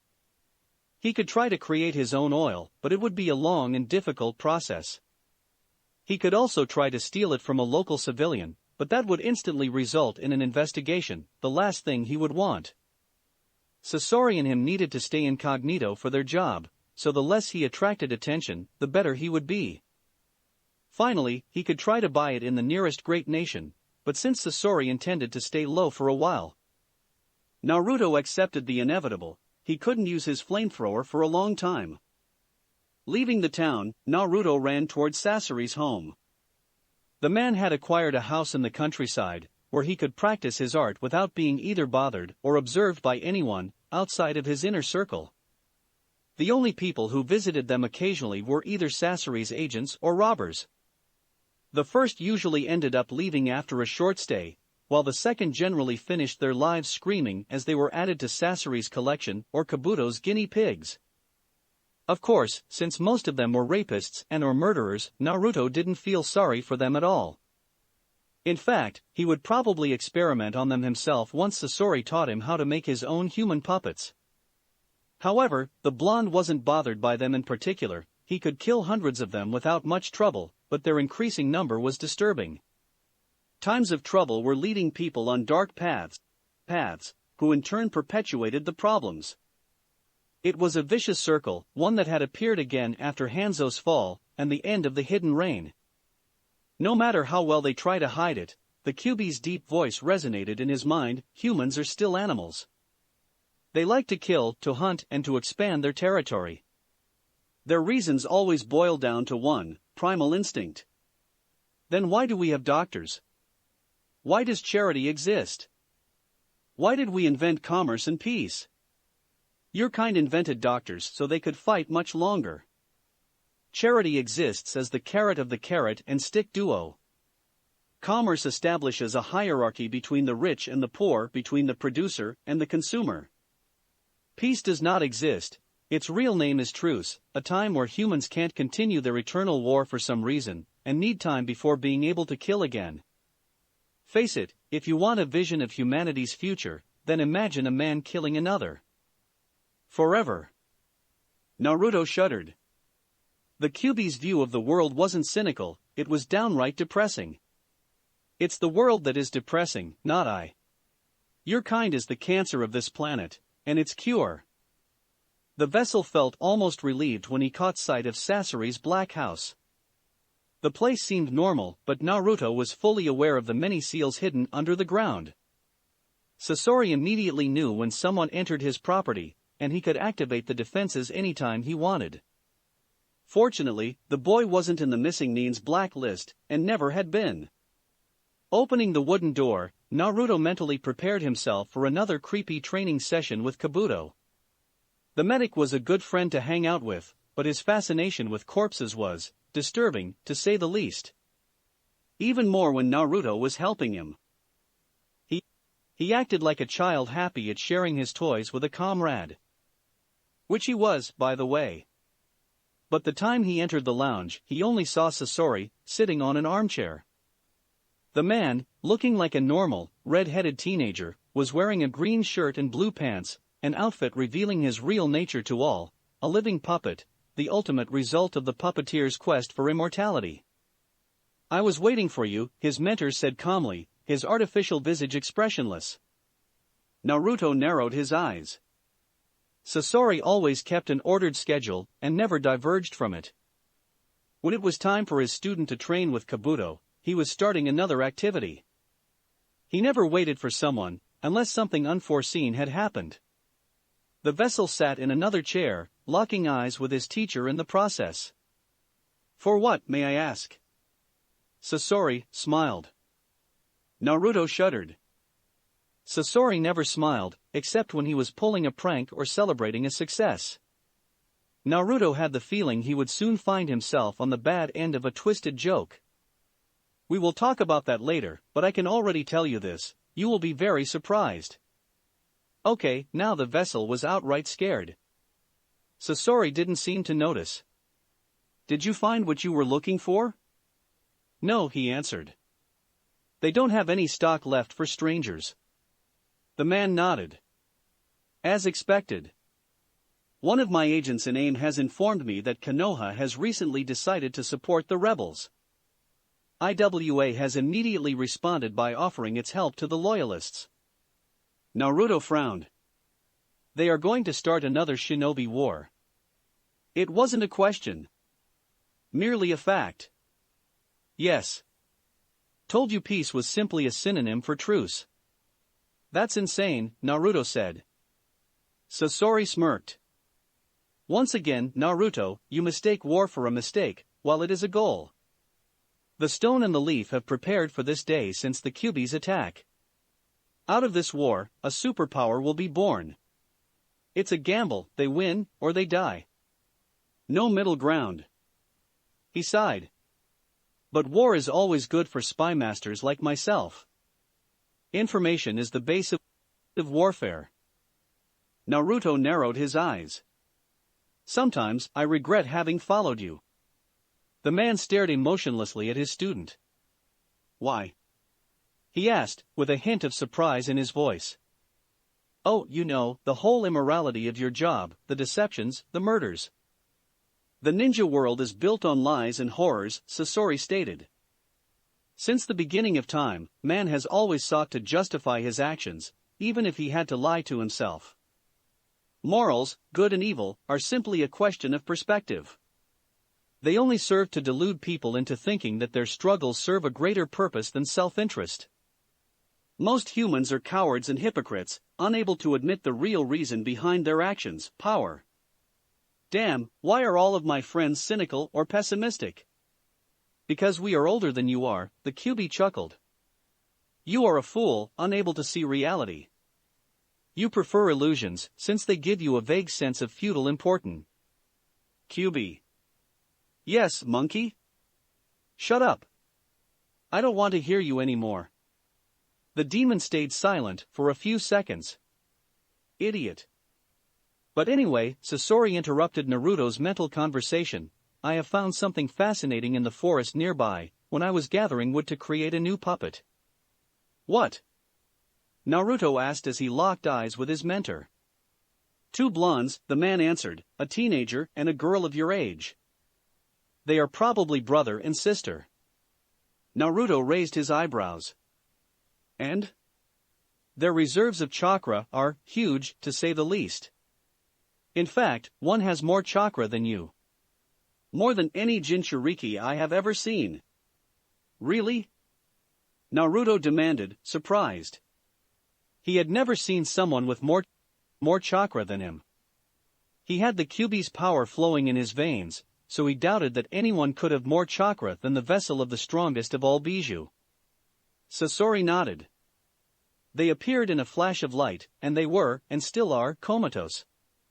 I transported them here, and ordered Kabuto to examine them. The results, and especially the diagnostic of the blood tests, were unexpected. A creepy smile formed on his face. They are related to you, Naruto. The boy felt like he had been punched in the jaw. He had a family? If this is some kind of joke, I don't find it amusing. He still remembered the Sandame's words. You have no one.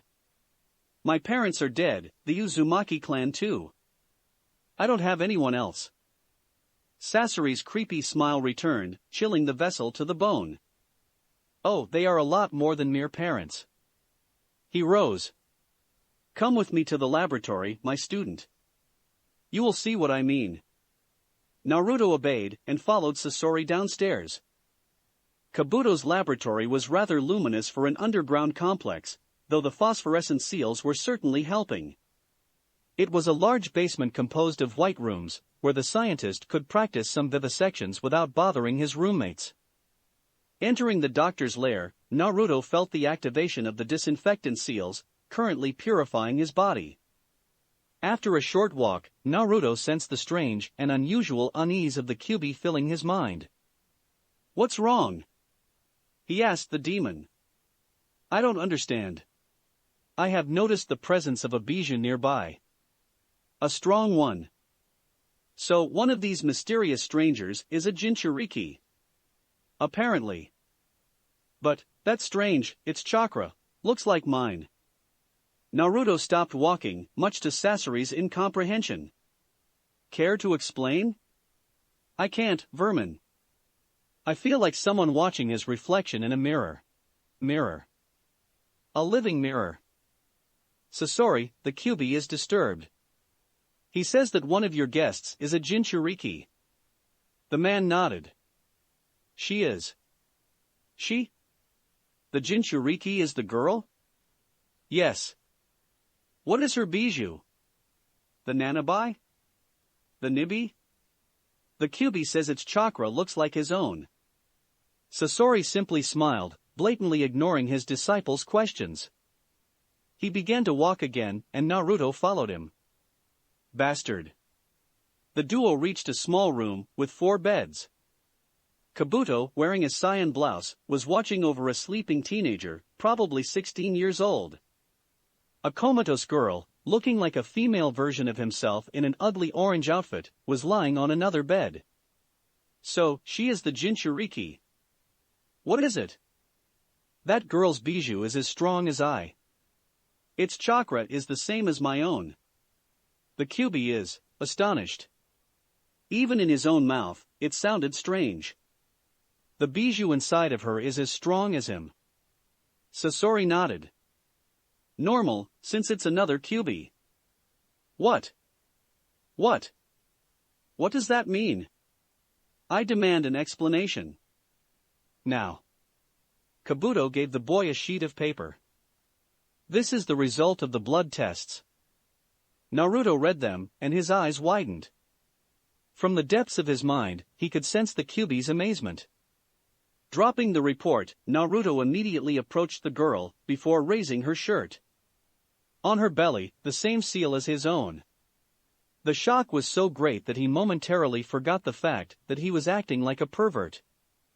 What's the meaning of this? He demanded after covering the girl's belly with her shirt again, reddening slightly when he remembered that she was related to him. Kabuto chuckled. Well, it seems you have an older brother and a younger, female twin. Congratulations. Naruto's jaw dropped. What? The fuck? Oh, one of them is awakening, Sasori stated, as the teenager began to open his eyes. Man, that was a strange dream, Naruto thought as he became conscious again. Mizuki successfully killing me and Naruto. Absurd. He eyed his surroundings, and noticed Kabuto at his side. For a few seconds later, Naruto found himself unable to move more than his eyelids. Then, he punched the traitor in the face, and missed, since the medic barely avoided the blow. Getting up, Naruto tried to take the Kusanagi, but quickly realized that the sword wasn't attached to his belt anymore. The traitor had probably stolen it while he was sleeping. But as he opted for a Rasengan, Naruto fell on the floor, suddenly unable to move his limbs. Looking sideways, he saw a redhead with one hand steaming. Sorry to use this seal on you, little boy, but this is for your own good, the teenager said with a cold, emotionless voice. You should better listen, a blonde boy near him advised him. Sasori can be quite nasty when he wants to. Sasori? Naruto's eyes widened.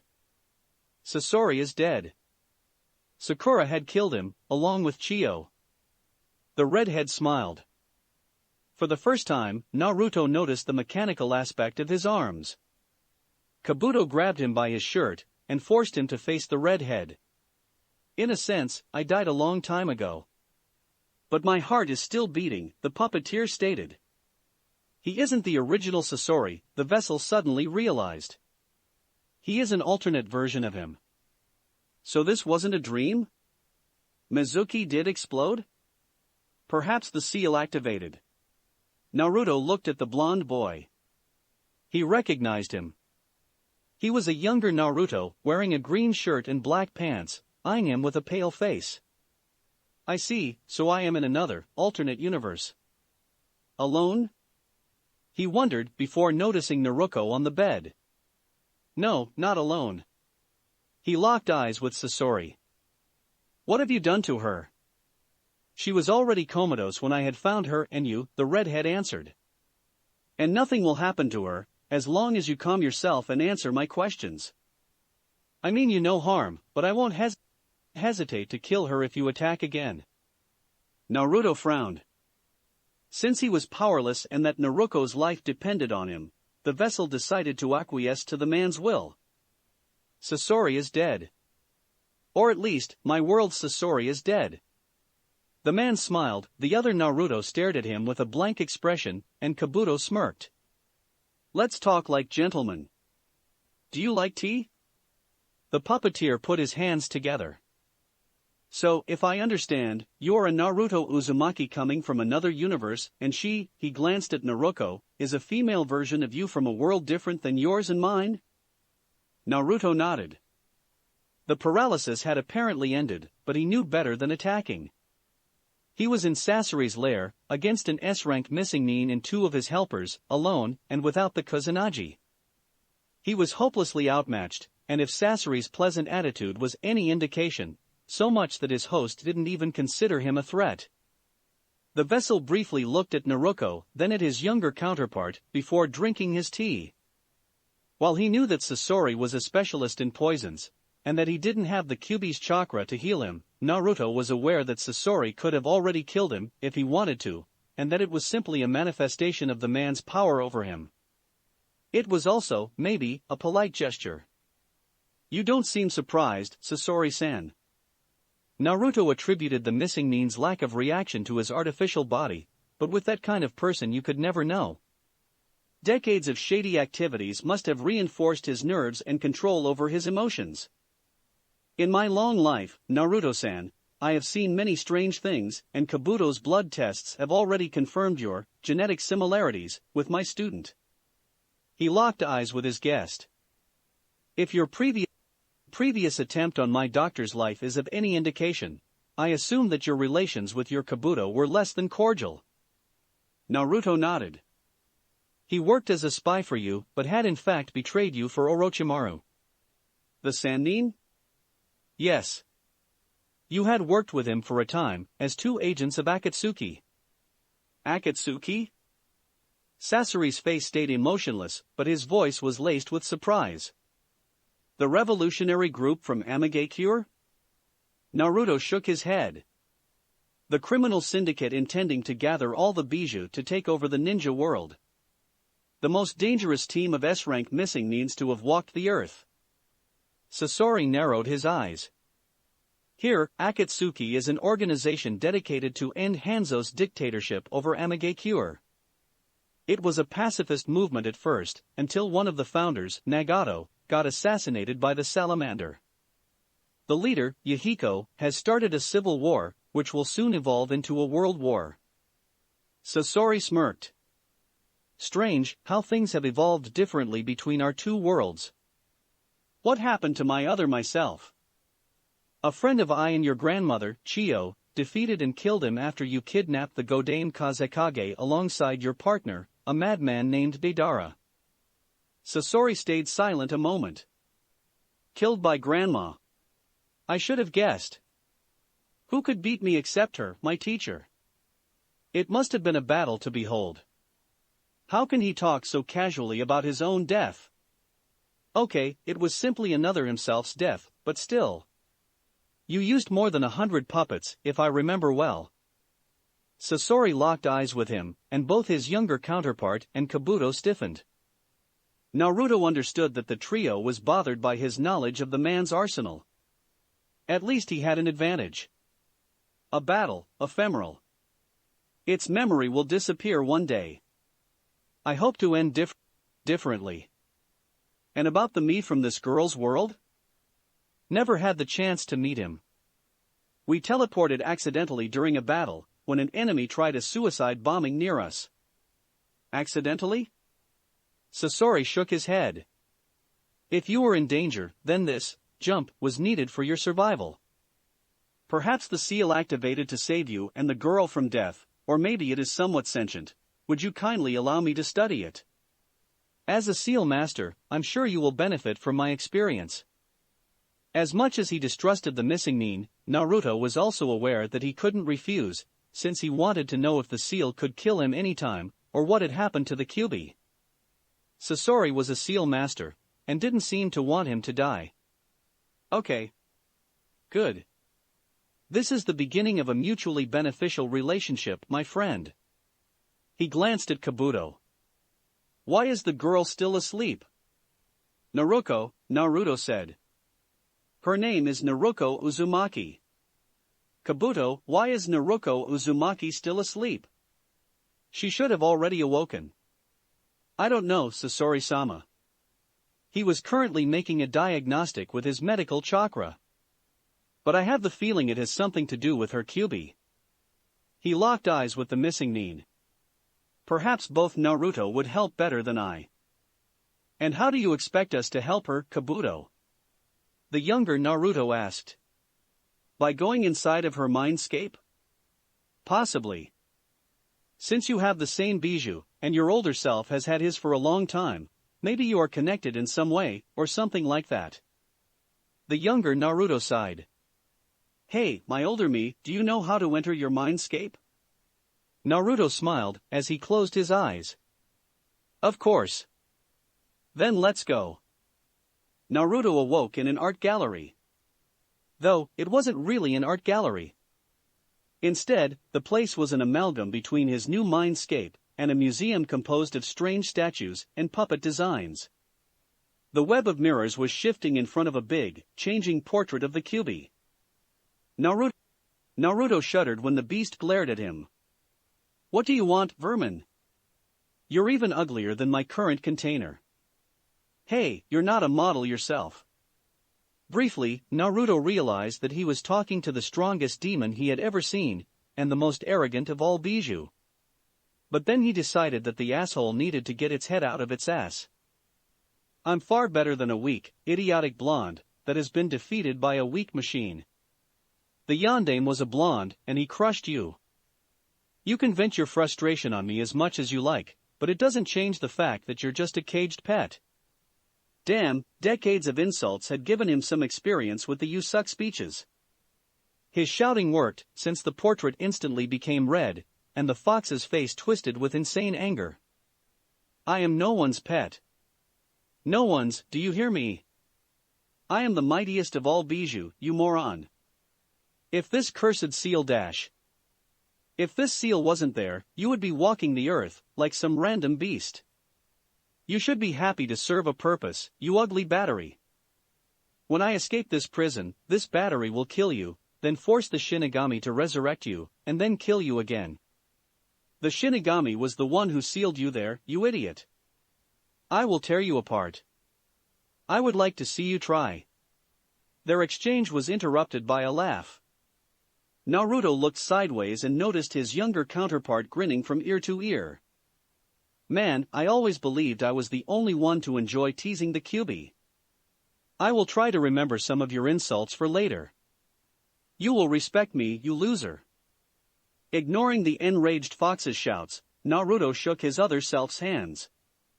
Happy to see you, Naruto. But the pleasure is all mine, Naruto. You're sickening me. Your soulmate is a bit loud. Why not leave him behind? You read my mind. Stop ignoring me. Come back. I order you. The duo ignored the beast's shouting, advancing through a corridor. Are you sure we will find Naruto's mindscape at the other end? The older one asked. I don't know, the younger answered, but since it is the first time I have seen this corridor, and that we are here together, I assume that our minds are somehow connected. Nice seal, by the way. Still don't know if it's going to kill me or something, he said. Well, Sasori is here for you. My teacher is creepy, but he's always looking forward to increasing his knowledge on seals or puppets. He stopped walking. I can't believe I'm talking to myself. I know, I had the same impression the first time I met Naruto. The young boy began to walk again. Still strange. Naruto nodded. How did you meet Sasori? He asked. When I was 9, one drunk villager broke the Sandame's law of silence, and explained to me my particularities. I assumed the Sandame wasn't happy. No. The drunkard ended up in a sealed room with Anko and Ibiki. The older Naruto shuddered at the thought. The old man then decided to explain, in detail, what I really was, Konoha's sacrifice. I decided that, since the village hated me for something I wasn't responsible for, Konoha would be happy to see me gone, and that I would be pleased to never see them again. Naruto narrowed his eyes. Another Naruto abused. It was the second alternate universe he was visiting, and Konoha had acted the same way in both. Each time, the Sandame had done nothing, each time, Kakashi and Jiraiya had never shown up. He remembered his discussion with the second Kakashi. Even if the clans and the civilians had asked the Hokage not to help him, the Sandame was still a respected leader. He could have helped him. Kakashi could have helped him. If Jiraiya really was his godfather, then he should have helped him. He had to talk to a Sandame, to a Jiraiya, to a Kakashi, no matter if they were simply alternate versions of the one he knew. He, and all Naruto across the cosmos, deserved explanations. So, you chose to leave Konoha? The older Naruto asked. The younger vessel nodded. One night, I infiltrated a merchant's caravan and vanished from the village incognito. 2 days later, I was on my own, an orphan without food alone in the land of fire. I fainted on a road the following day. When I awoke, I was next to a fire, and Sasori was reading a book in front of me. He asked me what a Jinchuriki was doing outside of his village. After explaining to him my situation, he offered me a job. After a few months, he decided that he should leave a legacy in case he died prematurely. Judging me worthy to be his disciple, he proposed to teach me his arts. I accepted immediately. He smiled. And you? What happened in your homeworld? I stayed unaware of who I was until my graduation, when I was 12. Some crazy man broke the law while he was trying to kill me. I became a genin, had many adventures, until one of my teammates chose to betray Konoha for Orochimaru. I tried and failed to stop him. After some attacks by my world's Akatsuki, I went on a mission to find my treacherous teammate, which went horribly wrong. I ended up locked in a fight with Orochimaru, who twisted my seal in the middle of our battle. I killed him, but the dysfunctional seal teleported me into Naruto's universe, then into this one. The younger vessel nodded. And her? What happened in her world? She has the same story as my own, but I met her a week before her graduation, changing the course of her life. The duo arrived at the end of the corridor and inside a sewer. The older Naruto frowned. That was how my mindscape looked before the seal got twisted. We should catch sight of the Kyuubi's prison very soon. And effectively, they found themselves in front of a huge cage. 2 gigantic red eyes were staring at them. I was waiting for you, mortals, the fox announced. Naruto was asleep under the sewer's troubled water, right in front of the seal. The older vessel frowned. So, you're responsible for Naruto's condition? Yes. I wanted to talk to you, and to my counterpart. This Kyuubi seemed more slender than its other self, and its fur was paler. The mindscape changed form. In a few seconds, the Kyuubi's portrait appeared behind the duo, and the web of mirrors at their left side. The 2 Bijou remained unimpressed by the other's presence. So we are in the same situation, the caged Kyuubi stated. Our vessel's gender differs, but our seals are identical. It seems. Is your container an annoying brat too? Unfortunately, yes. The Kyuubi's portrait sighed. Are we all cursed to be sealed in these idiots? Hey! The 2 creatures superbly ignored the younger Naruto's shouting. To be honest, I hope not. Maybe one of us didn't get caught by the Shinigami's hand? Probably. We are the ultimate beings. Many of us must be still free. Both the younger and older Naruto sighed. I didn't know that all Kyuubi had such a big ego. The younger one whined. Why not checking these possibilities? The Bijou in the cage eyed the web of mirrors. If this device is the cause of our meeting, then maybe it contains the answers to all our questions. The other Kyuubi nodded. Strangely, I don't sense our brethren's presence in this place. But these spheres. I can see its chakra in them. 9 spheres for 9 tails. But what contains the 10th? Its mind, perhaps. We are chakra. We don't have a mind separated from our being. The seal has been made by the Shinigami, a god. Its powers are unknown, even to us. When the snake twisted the seal, perhaps a leftover of its being has awakened and modified it to avoid the container's death, giving him the ability to cross the barriers between the worlds in the process? Possible. The Kyuubi looked into the older Naruto's eyes. Little man, it seems that you have a godlike ability, the power to go wherever you want. Aren't you happy? I still don't know how this power works, he pointed out. Strange. What did the Bijou want? For now. For how long? Once this Sasori examines your seal, you should find a way to use this device in one way or another. And with it, you will be almighty. What will you do with it? Will you try to return to your home world? Create your own village? Rule all universes? Naruto frowned. I haven't thought about that, but if I gain this power, then I think I will use it to help my other selves. 3 worlds. 3 Narutos had been abused by Konoha, losing their childhood in the process. 3 hadn't had a family. How many others? The Kyuubi smirked, an act that chilled Naruto to the bone. So, you want to give a hand to your less than fortunate counterparts? This quest might last until your death. Naruto smiled. I have always been determined. A quality we have in common. Bizarrely, a polite and calm Kyuubi looked even more frightening to the 2 awakened vessels than a furious one. I want to talk with you, and you alone. Everyone stared at the bijou with a questioning look, and in the second Kyuubi's case, a malicious grin. Immediately, the younger Naruto fell asleep, much to his counterpart's horror. He didn't know the Kyuubi had that power. The beast's grin widened. My chakra is flowing in his brain as much as in his muscles. I can't control him, but I can banish him in his subconscious for a time. He eyed his counterpart. I don't know what you have in mind, but I suppose it doesn't concern me. Goodbye, he said as he vanished from the mindscape. The caged Kyuubi locked eyes with Naruto. Naruto Uzumaki, are you aware of your parentage? Naruto's eyes widened. My father's name was Minato Namikaze, and my mother was called Kushina Uzumaki. She was my Kyuubi's previous Jinchuriki. He was slightly taken aback by the question. The creature nodded. She was my container in this world too, before someone ripped her seal and mind-controlled me into attacking Konoha. The traveler frowned.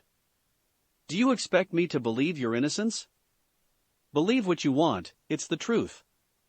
The day of Naruko's birth, a man named Madara Uchiha took her hostage and extracted me from Kushina, killing her in the process. The memory of a clone came to Naruto's mind. The fallen lord of the Uchiha? Wasn't he dead? Now he is, since Naruko's father killed him.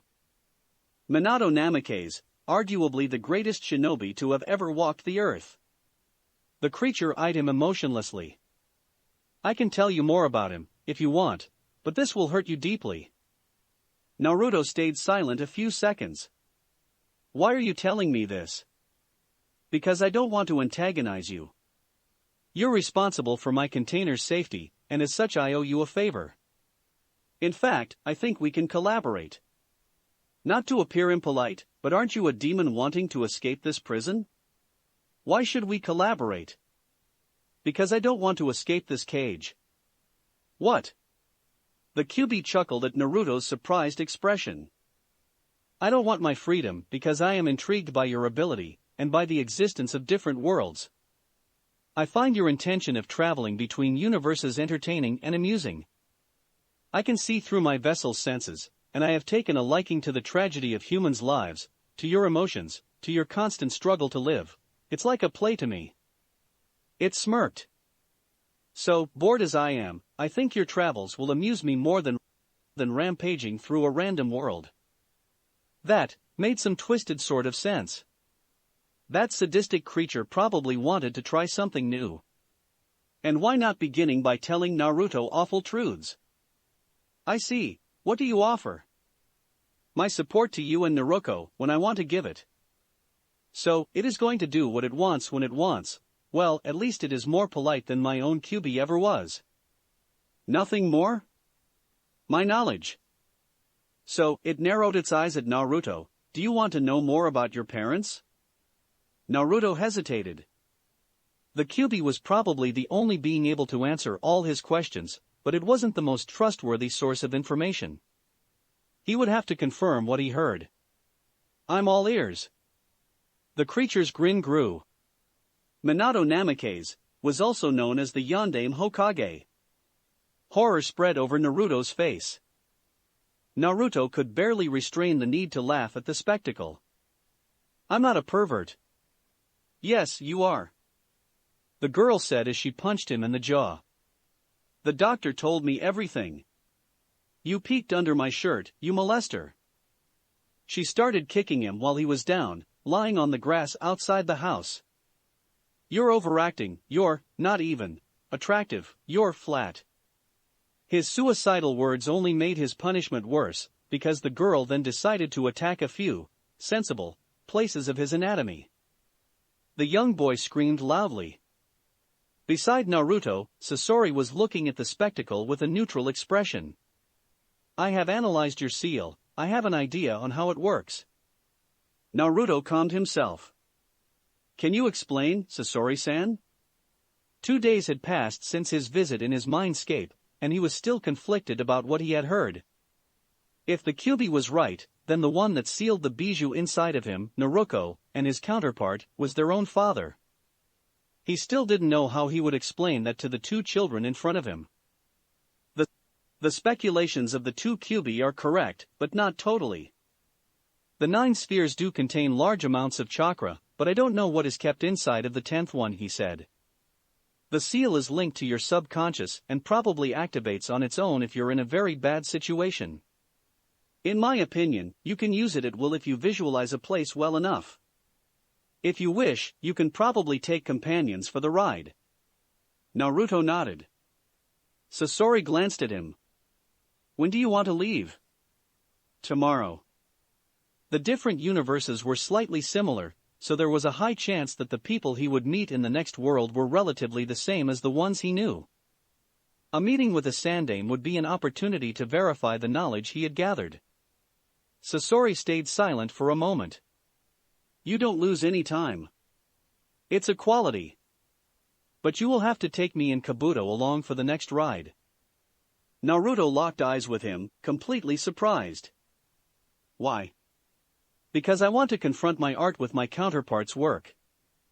Exchanging knowledge between puppeteers has always been one of my top priorities. I left my village because they were limiting my potential, and the potential of all puppeteers. Meeting another Sasori, who had decided to take another path in this science than my own, would be a wonderful experience. Naruto nodded. During these days, he had learned something about Sasori. He was completely obsessed with his art. His job as a spy master was simply a means for him to improve his work and gather resources, nothing more. Why not? Having you along with us will certainly help. I'm sure you know how to infiltrate Konoha without attracting attention.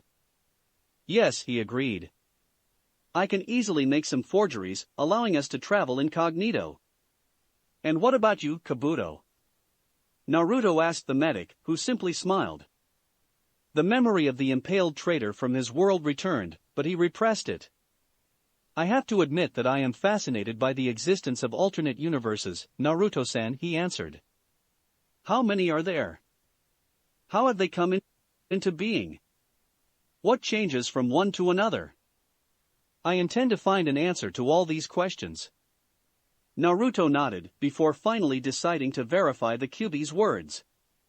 Sasori-san, may I ask you a question? Sasori didn't respond, and the vessel took this as a yes. Do you know the Yandaime's real name? The puppeteer stared at him in the eyes. Why do you want this information? I want to know if he has descendants. Like you? He smiled at Naruto's obvious surprise. Don't be taken aback. I have done my research on my student's parentage as well. And yes, the Yandaime, Minato Namikaze, is his, her, and your father. Naruto closed his eyes. It infuriated him to no end, but the source of their shared suffering was their own progenitor. Does he know? No, he only knows some parts of his family's past, but not much. He's not mature enough to accept such reality without falling into depression. I want him to be fully functional before telling him. Naruto repressed the urge to scold the puppeteer for talking of his student as if he was a machine, but stayed silent. It was simply in the man's nature to act like that. Once he decides to forge his own destiny, but not before. Sasori sighed. Do you intend to tell your disciple? The wanderer kept his eyes closed. On one hand, it was Naruto's right to know about her parentage. On the other hand, she had only started to enjoy her childhood, she had just learned her first awful truth from Mizuki, and the revelation would probably break her. No, he decided, hating himself for it. I want her to heal from her mental scars, to enjoy her new existence. This revelation can wait for a year or two. Sasori didn't answer for a time. We are more alike than I thought, Uzumaki Naruto. Really? Yes, Naruto, we are leaving for another universe. She bit her lower lip. And Irika-sensei? And Sandaime Jiji? And I am Chan and Tochi Jiji? I don't know if we will end up in your reality or another, Sai Naruto-sensei, she remembered, answered. But we will have to assume that we won't see them again, not the ones you have known. We will probably meet other versions of themselves, but not the people of your world.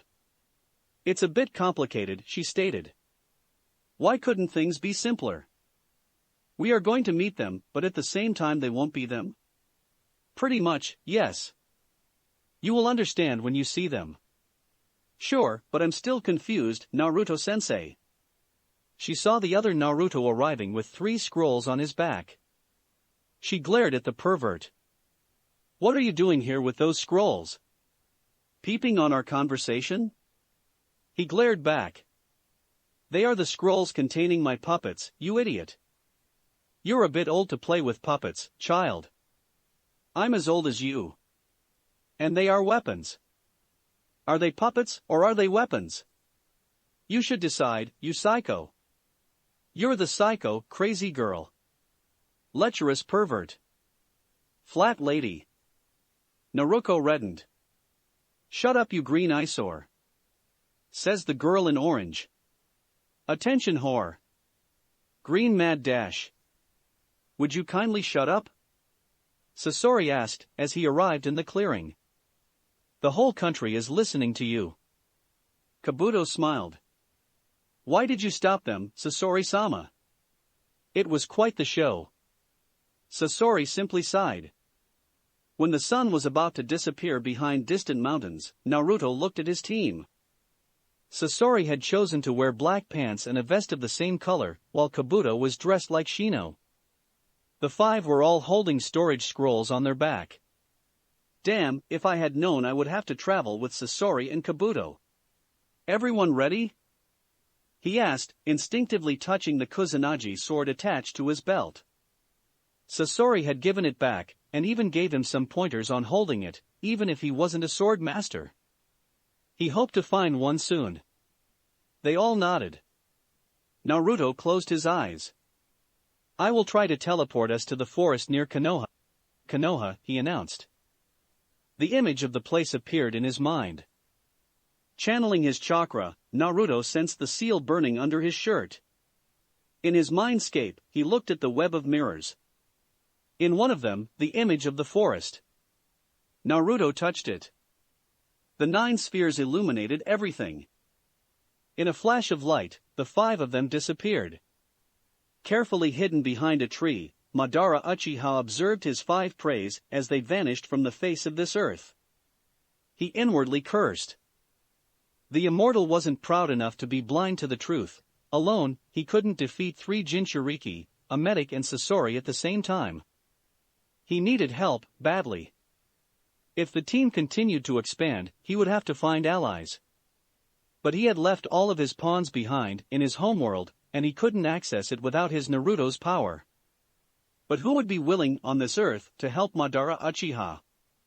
Wait, there was one person.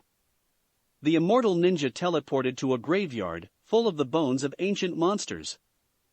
He sat on a rock and patiently waited for his friend to manifest. He didn't wait for long, since a man in purple robes with the Uchiha crest on them, wielding a fan, and wearing a white mask looking like a Sharingan on his face, along with a blue bandana, teleported right in front of him. From 2 holes, 2 eyes, one red and the other purple, were carefully studying Madara. How is it possible? The man with both the Sharingan and the Rinnegan asked. Madara chuckled. Let me tell you a little story, my other self. That's it for this reading. Hit like and subscribe for a free ticket pass going to the different worlds of anime fanfiction. Looking forward to having you on board again.